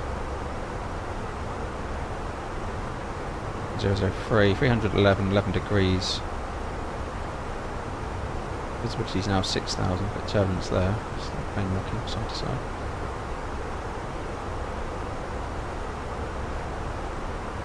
In terms of landing weight, we went 63. That's a little bit more. We'll go worst case. Water brake low, idle. Actually go reverse forward, we've got a wet runway. Pressure off the brakes, it's making a difference to our distance, which just saves the brake wear. Platform, whatever it's long. And we'll land, yep. Okay, so it's a 10 knot crosswind with 1 knot headwind, which are pretty low.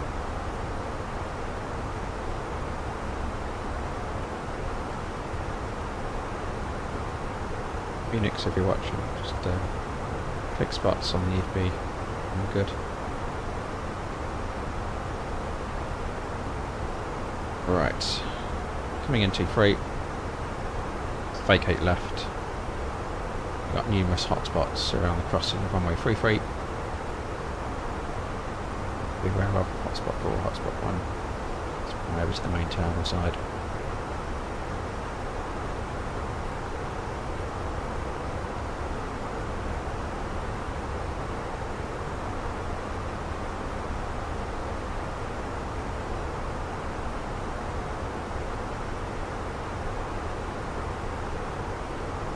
Approaching double descent.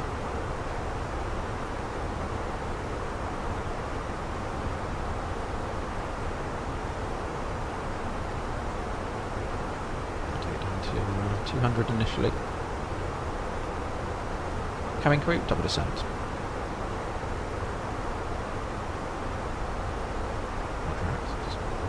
That's sort itself out, I'm sure. And we do need to throw in our destination data. And the performance, mostly for the pressurisation, it was 1003, wasn't it? So no non-standard ops other than a new simulator aircraft transferred into the simulator, and we have a keybind that turns all our engines off. Don't know about. Other than that, we're good. 1004.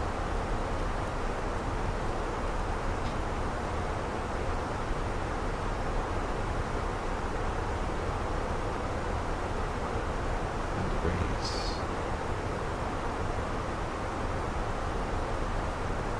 260 at 7. That's the latest weather. 230 at 9, 1005.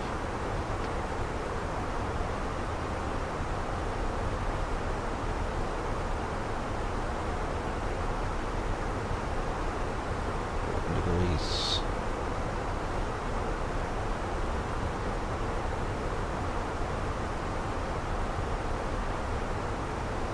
Rain showers. Light rain showers. Few at 4,900 now, so cloud base has lifted a bit.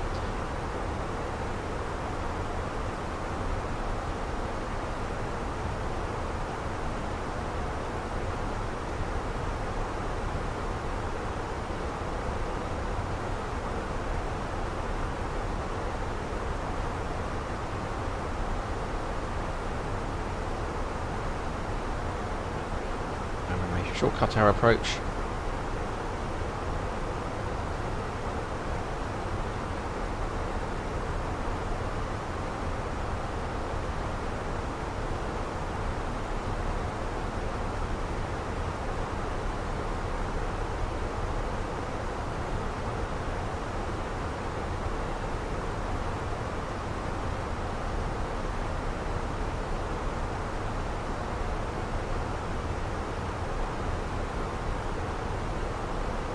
Under 19 knot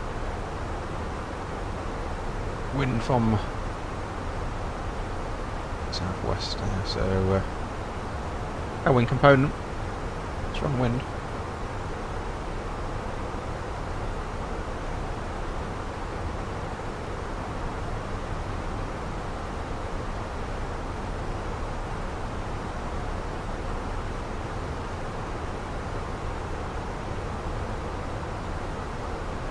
See how the performance is doing.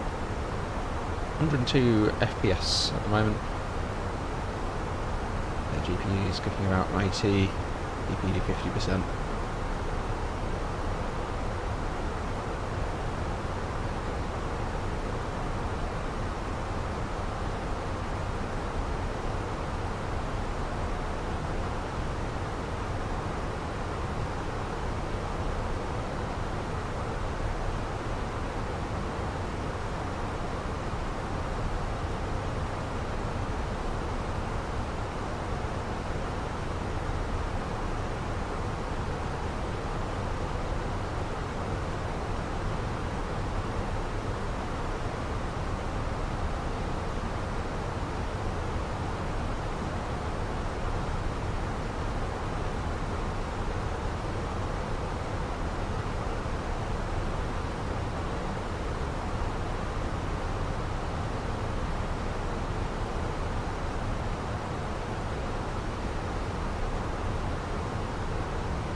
I'm back in the real thing tomorrow.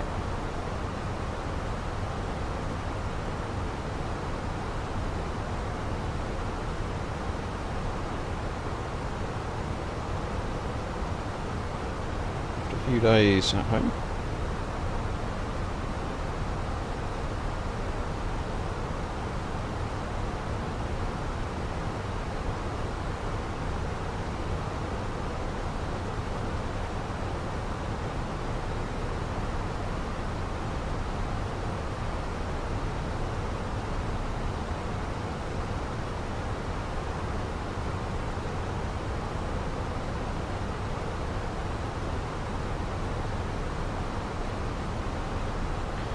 Just the two legs for me tomorrow, Reykjavik.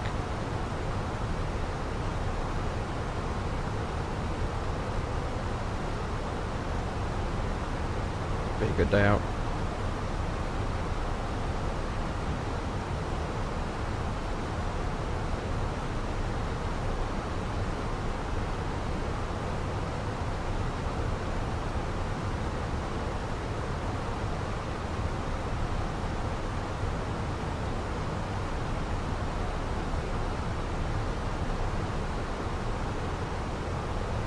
Certainly producing some heat on PC. No wind shift there, so engine turbulence is unrealistic. It's the upper level to be called unrealistic.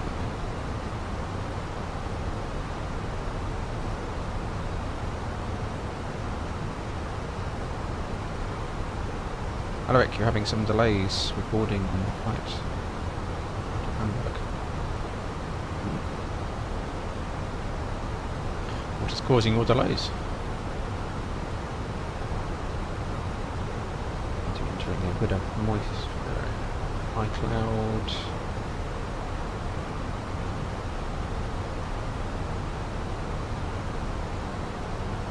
Temperature SL11.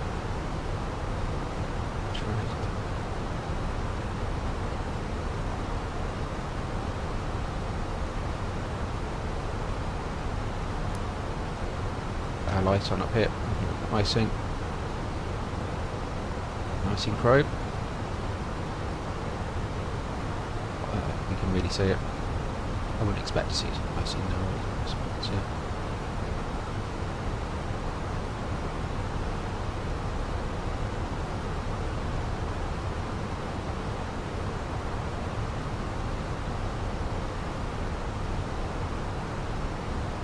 But, GSX isn't playing nice.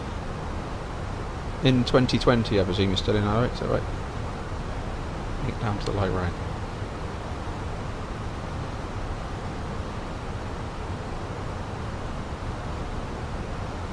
Right, I'm going to continue the descent down.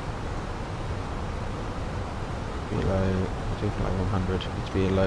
Need to be below 110 Redwood, so 100 helps us nicely. 2020. We'll be here soon.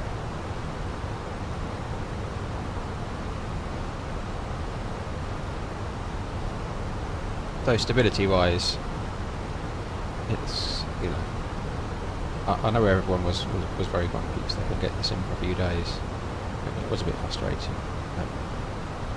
There's some streamers out there I read just asked for refunds and but a few days. I mean, it took a few years with 2020. And to be honest, now it's like forgotten about that. It's working fine. I've got 100 FPS. The Fenix on the go. Got some big improvements, and it's getting better every day.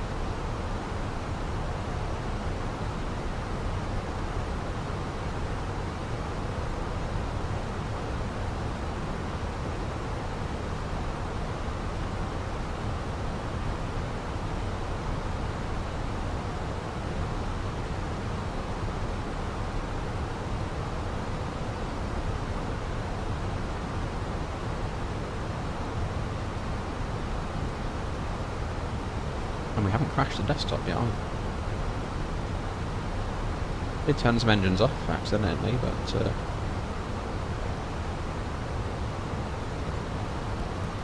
engine anti-arse on.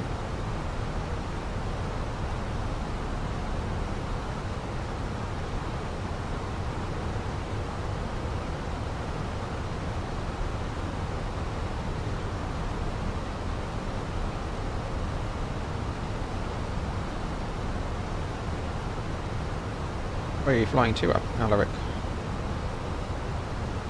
You're off into Heathrow.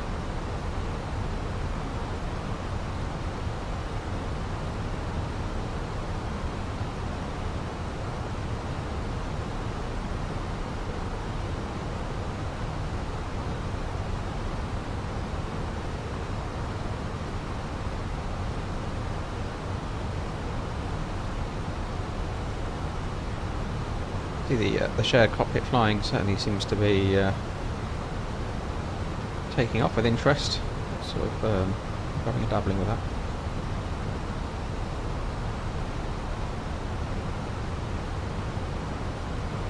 I wonder how well that worked with. I'm not sure it's 2024 compatible.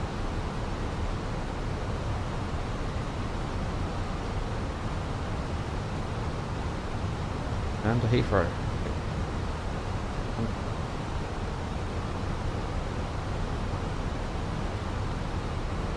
Phoenix, hello.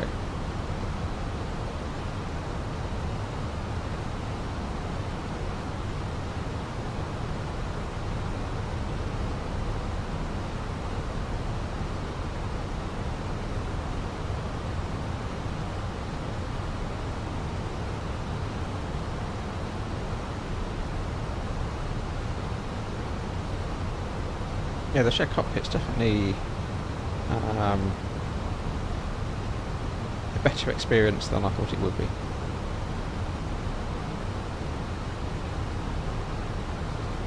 Very, very nice, I think.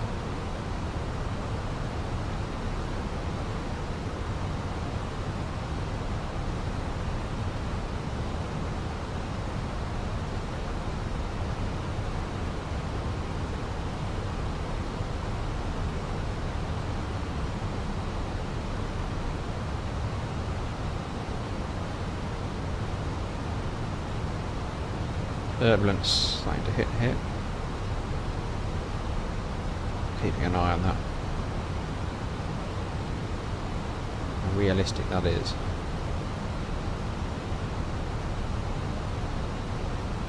More drag. The profile is escaping us slightly.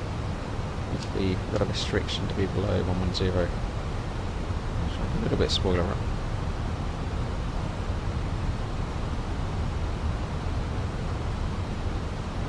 Sure we get that restriction out.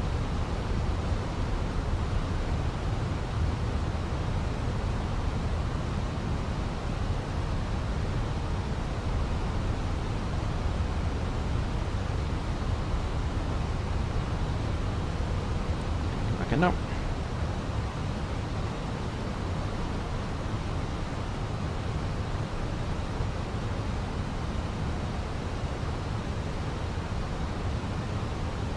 That tailwind is tidal. Tailwind's making a descent performance a little bit worse. 50 knot on the tail there.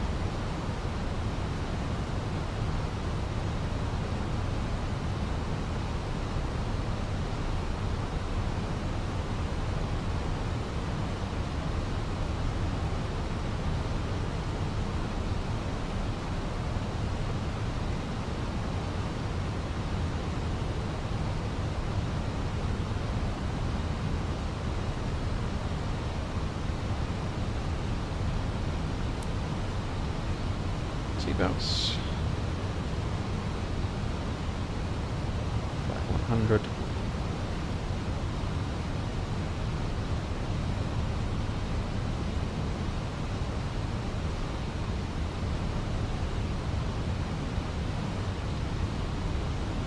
That's rocking the aircraft there. So far it's been okay, so we'll still fly with it.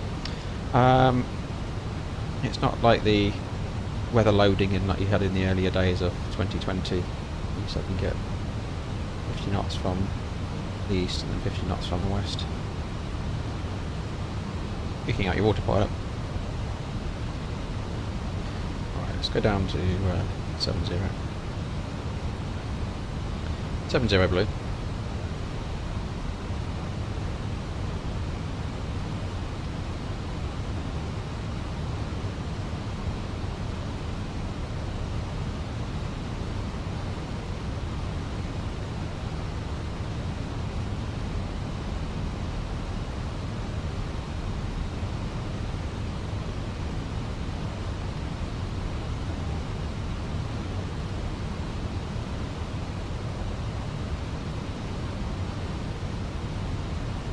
Six, 10 degrees, 39.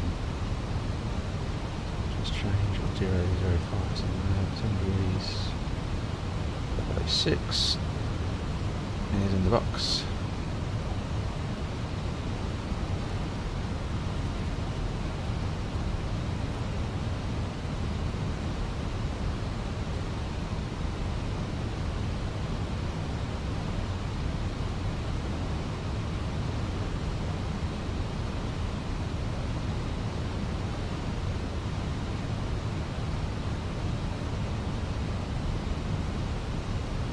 Leaving anti-icing on the engines.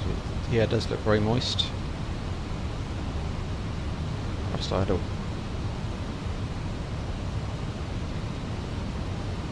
Game's a bit loud. Put it down a little bit.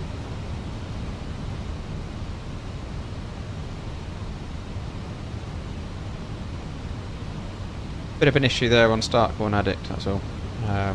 Key binding through systems up, and the fault has remained, but we did check our nav systems, so we've got accurate navigation.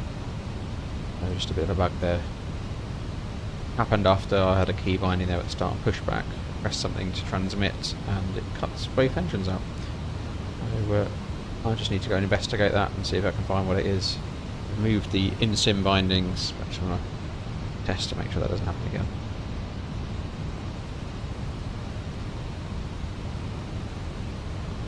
Always do a nav accuracy check, so 0.3 miles out, 0.1, 0.1.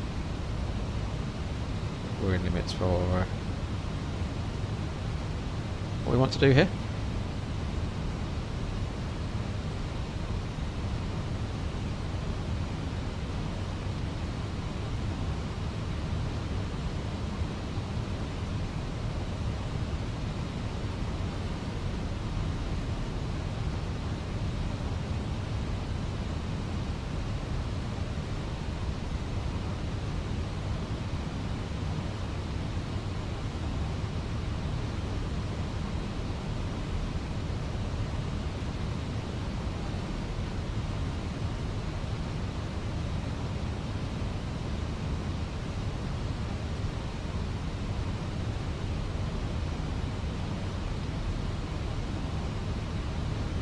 Sim does also model some nice rain showers.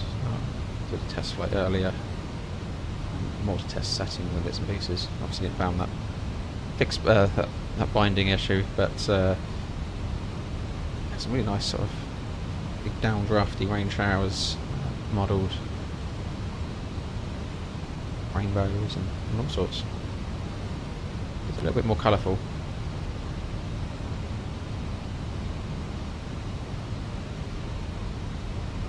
Telemetry, I can't tell the difference between it being up or on, so I'm not sure what's happening with that one.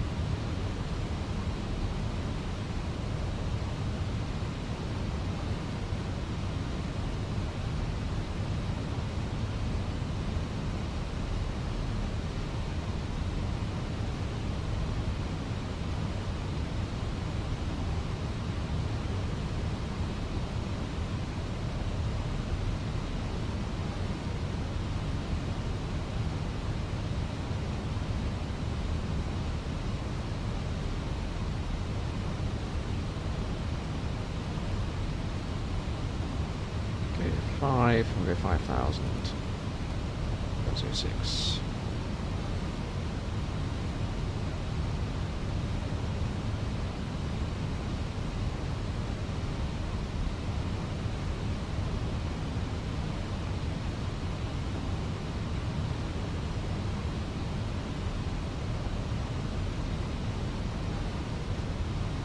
we'll take it down to 4. And once we're at 4 we can cut over.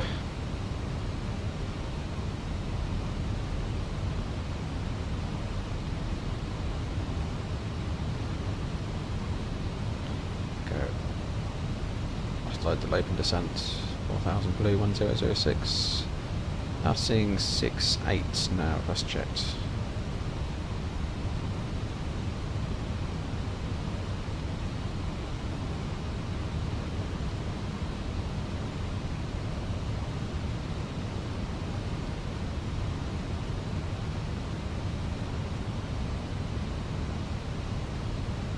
.33 knot tower wind, so that seems to be becoming a headwind.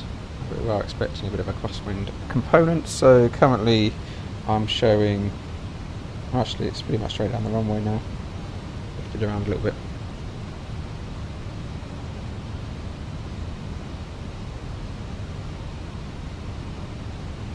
Yeah, 9 knots on the nose for landing.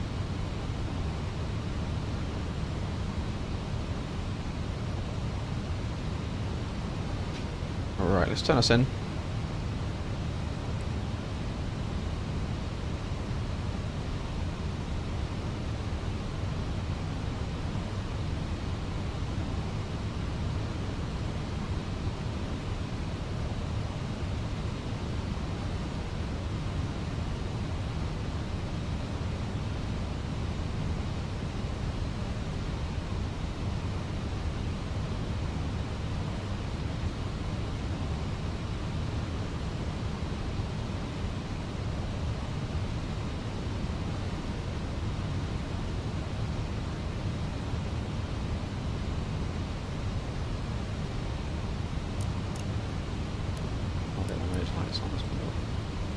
Come on, yet.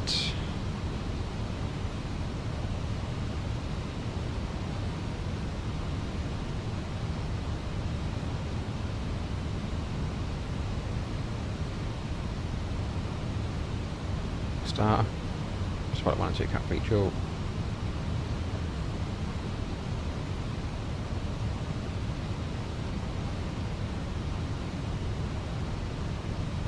Flaps 1. Speed checks. Flaps 1. I turn recording on. One moment.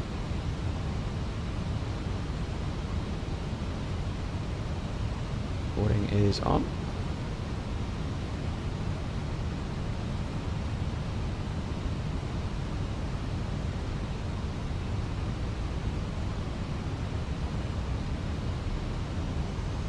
Turbulence is behaving itself.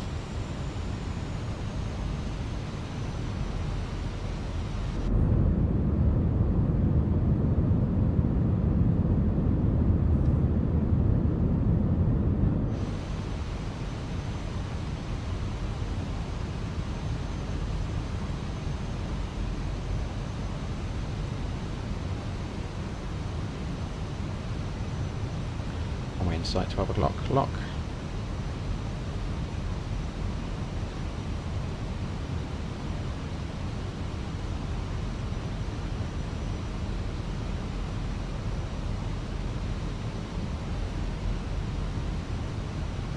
So missed approach, climb straight ahead to 5.5 DME of the Alpha Lima Fox, or 13.5 on the Hamburg VOR, which we've got tuned, and left direct to Hamburg VOR, climbing to 4,000 feet.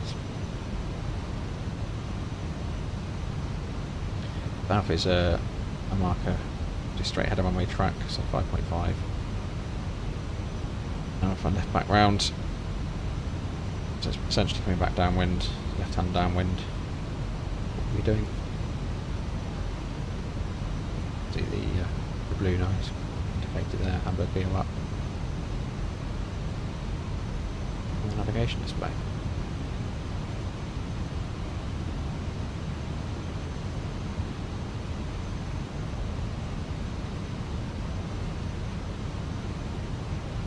Echo slope coming in.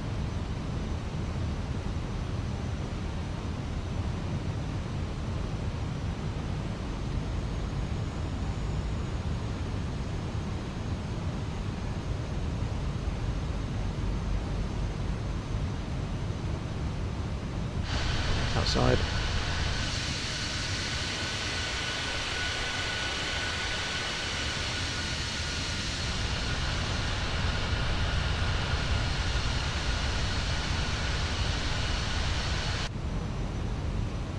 approach checklist. RF 1006 set.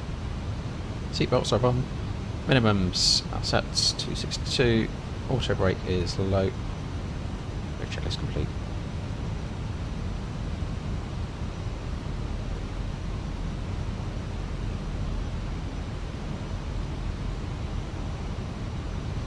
And flaps 2, speed checks, flaps 2.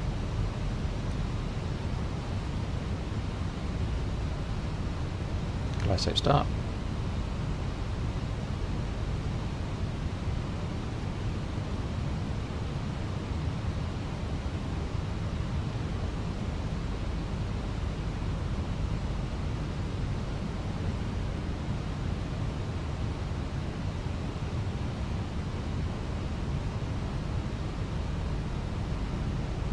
Tracking, you've got the IDG failure.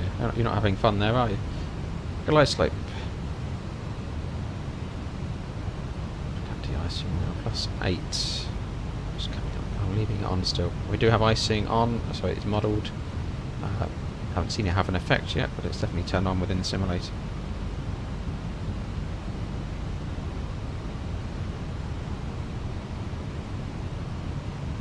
Use the APU gen and fly with it. I love it.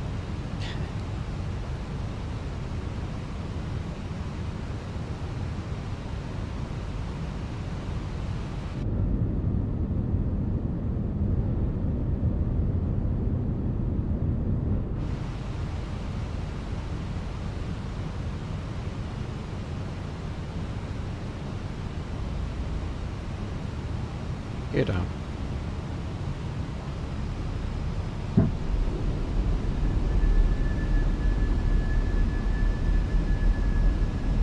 So 28 knots, just rise of nose.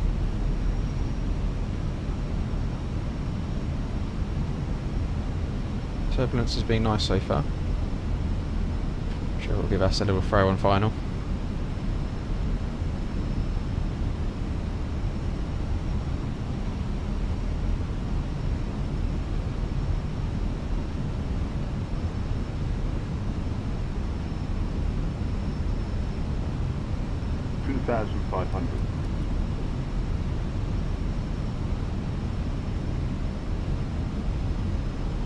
And flaps free. Checks flaps free.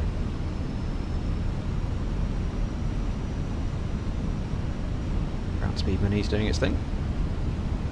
Head of wind.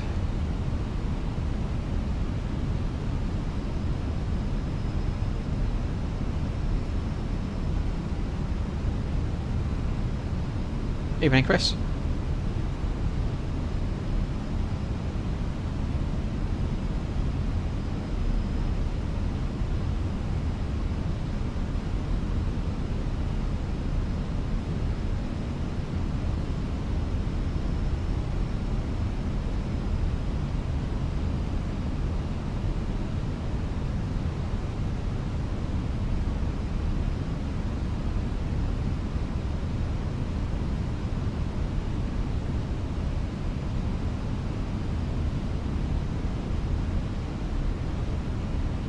Chris, not every airport has DME on the ILS.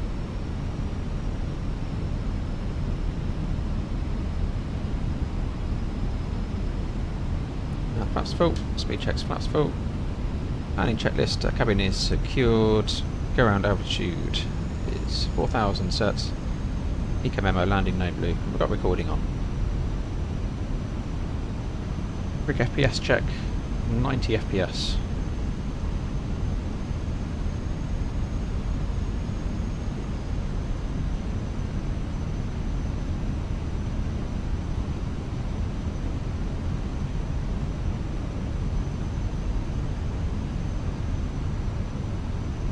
Flight's cancelled, Alaric, so a bit of turbulence effect coming in now. I can see the screen rocking left to right, slight, very slight, but that was the real aircraft, you would notice that shift. What's the pilot coming out? Light control, Cat 1.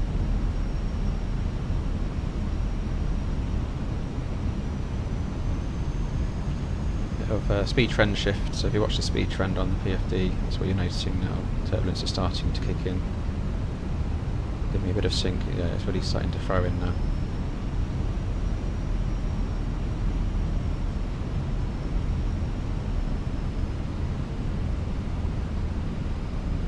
the speed trend sways either side, rocking around.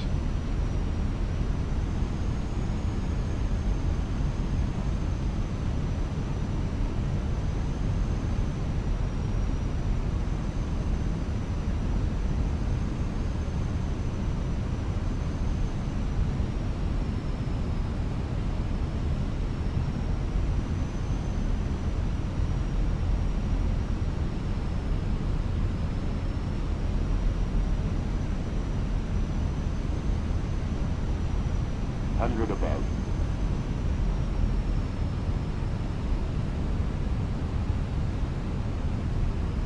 Minimum. Continue.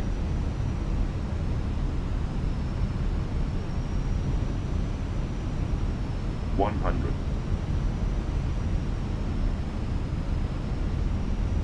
50, 40, 30, 20, retard.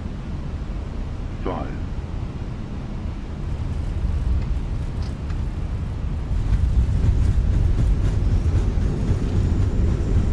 Reverse spoilers, decel.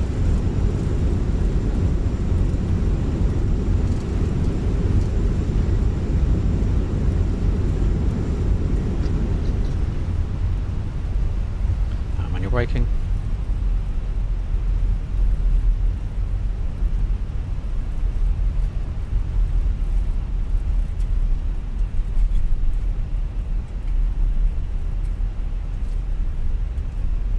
Bit jitter there on performance. Okay. Ladies and gentlemen, welcome to Hamburg. Roland, thanks for the sub.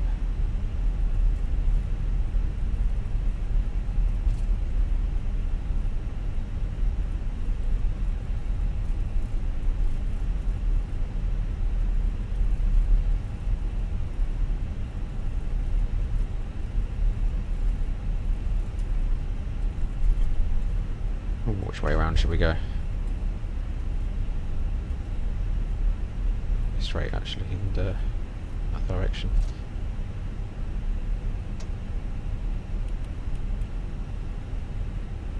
Clean up and sort our lights out.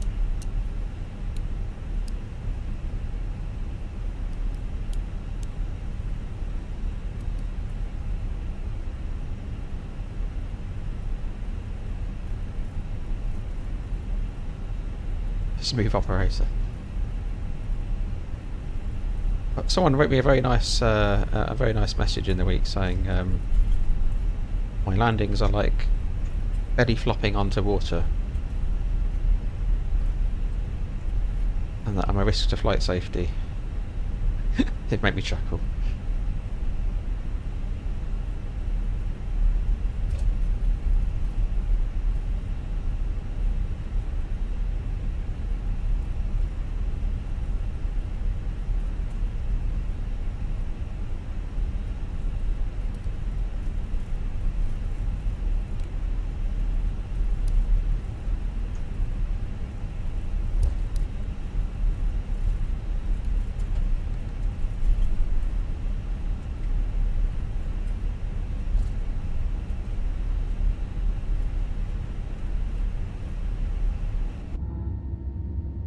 Everyone's entitled to their opinions, of course.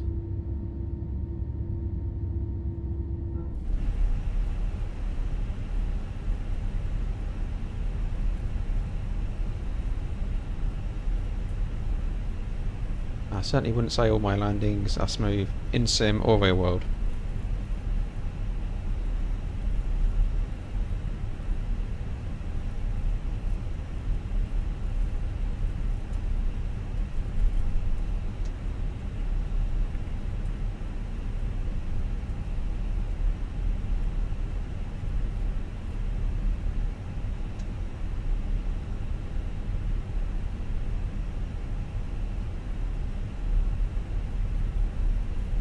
It was quite a long message as well. Someone took the time to express their dislike of my landings, but feedback noted.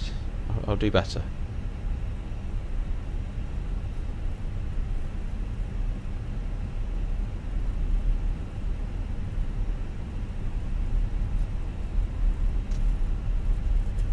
Absolutely, Chris. Everyone's entitled to their opinions, but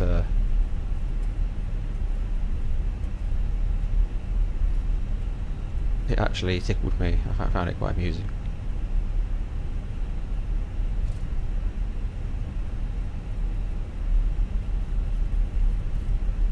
So this is a transferred scenery. Hopefully it wasn't, Chris. This is a transferred scene that's come over from MSFS 2020 into the 24 sim. Looks like it's arrived in one piece. Still waiting for a few others to come over.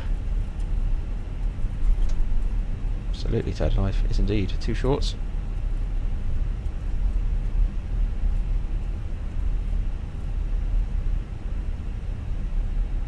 So we've got hotspots coming up. Runway crossing.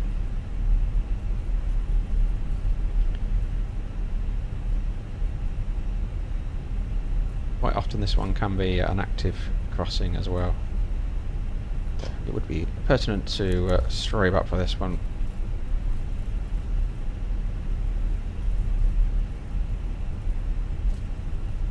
Would even consider throwing TARA back on just to check the approach as well, but we are clear. Hey Chris, yeah, I did mention that earlier. We did pass the 3,000 mark yesterday, I think it was. So we'll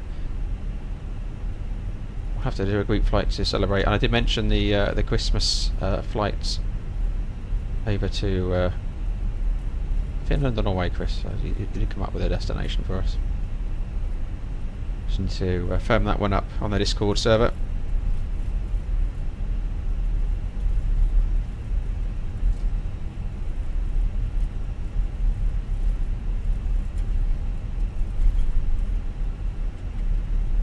I actually enjoyed the realistic turbulence there on approach. That wasn't too much, and it added a bit of it did add realism. So I was critical of it earlier. I'm perhaps changing my mind again now.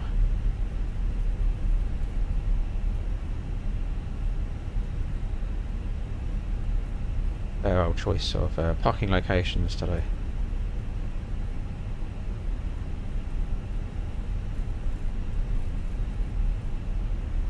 Thank you everyone for your support for the channel, very much appreciated.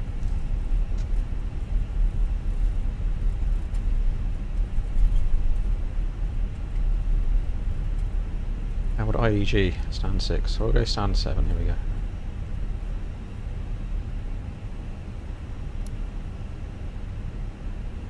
Missing the OBI tracker.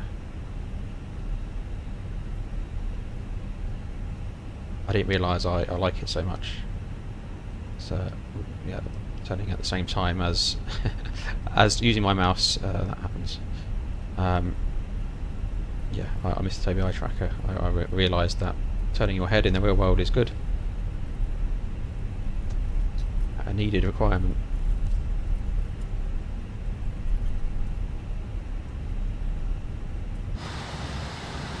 I strode on from the running person. Totally unacceptable and unprofessional.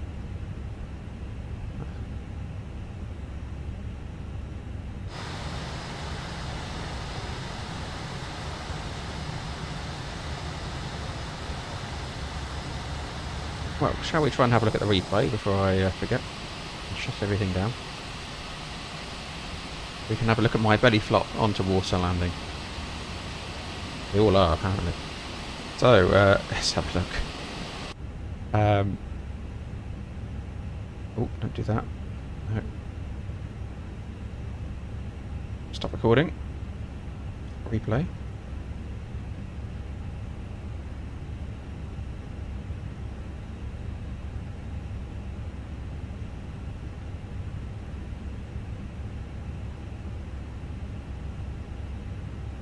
Resume replay. Pause replay.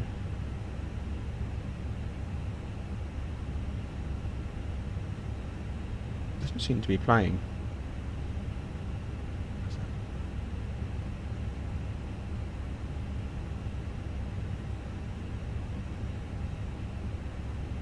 I'm hitting replay and it's not playing.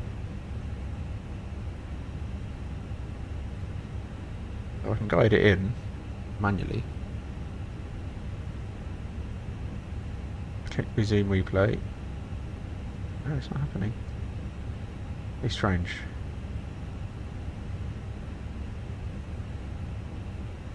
That's a shame. See how the armway hasn't loaded in yet. There we go. See, why is it loading? So all we can do is just review belly flopping from the outside. The moment of touchdown. Oh, look at that, right on the intersection there.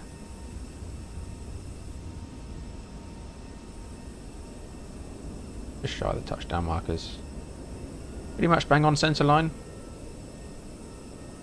It's a shame, why was that not working? Stop replay. Replay.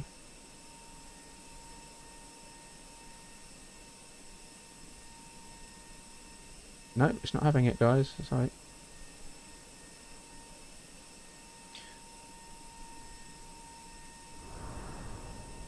Only guide it in. Yeah, how quickly it takes to load in though. So look, over here, it's the data loading in on the textures. Pretty fast. Yeah, sorry, that's the best I can do for you. Frame by frame analysis, exactly. I can just edge it along very slowly, but only good for positioning this one. But, I'll wait for my email report from my friend on how much damage I've caused to the aircraft later. But no, I'll take that anyway. It's definitely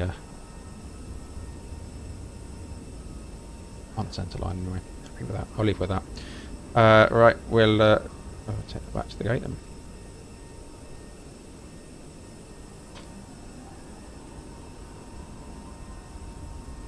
PowerPoint slides. Yeah. Excellent. So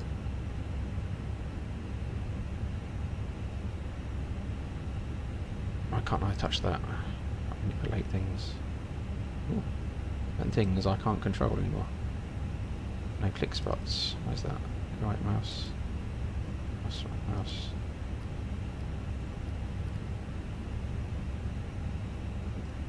A bit. Perhaps the replay tool is a bit bugged. Anyway, right, so APU's on. Read on one. I can't click anything. So engine's off. That's not working either. I'm binding on my. Oh, you've lost a bit of control. Have we come out of replay? We come out of replay.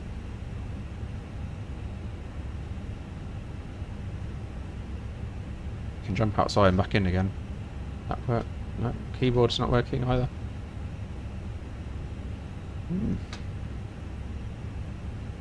Flight recorder is closed, so you're not in replay mode.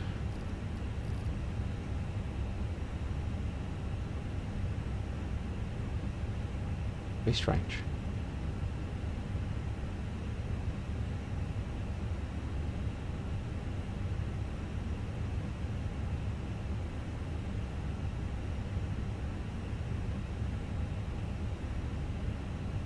Well, not much we can do with that then, is there?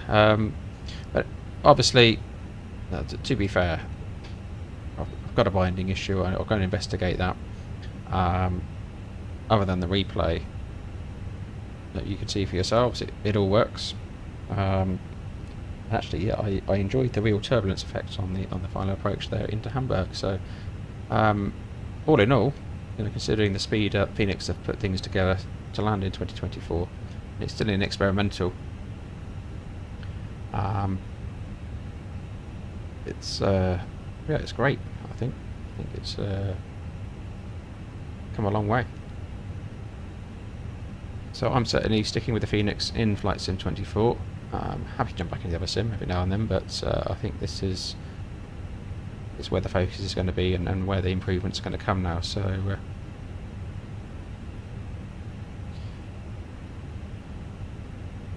so all in all, happy with the aircraft, the handling, and the turbulence there. I think it's all adding to the realism, so it's great. yeah, the aircraft is frozen due to the wind conditions. It's actually not that cold. It's +10. It's a bit colder up here. But, yeah, it looks like we've got a few teched out planes here. So Alavic's next to us with his dodgy IDG, and we can't turn our engines off. But that only happened as part of the replay, so I'll see if there's any updates available for that, and see if we can sort that one out. Well, the next one, hopefully get another one in later in the week. I'm in the real thing tomorrow. Off to somewhere that will be pretty cold, I'm sure. But yeah, we'll sort out the group flights as well. Christmas, maybe a bit more share cockpit flying, so we'll jump into Discord and we can sort that out. And keep on aviating. Well, thanks very much for joining me on this one. Appreciate it hasn't been fully smooth, but to be expected, some of these issues. But overall, considering the sim's been out a few days, it's not in a bad place at all. Thanks very much for joining me, and have a good evening, and I'll see you on the next one. Take care all.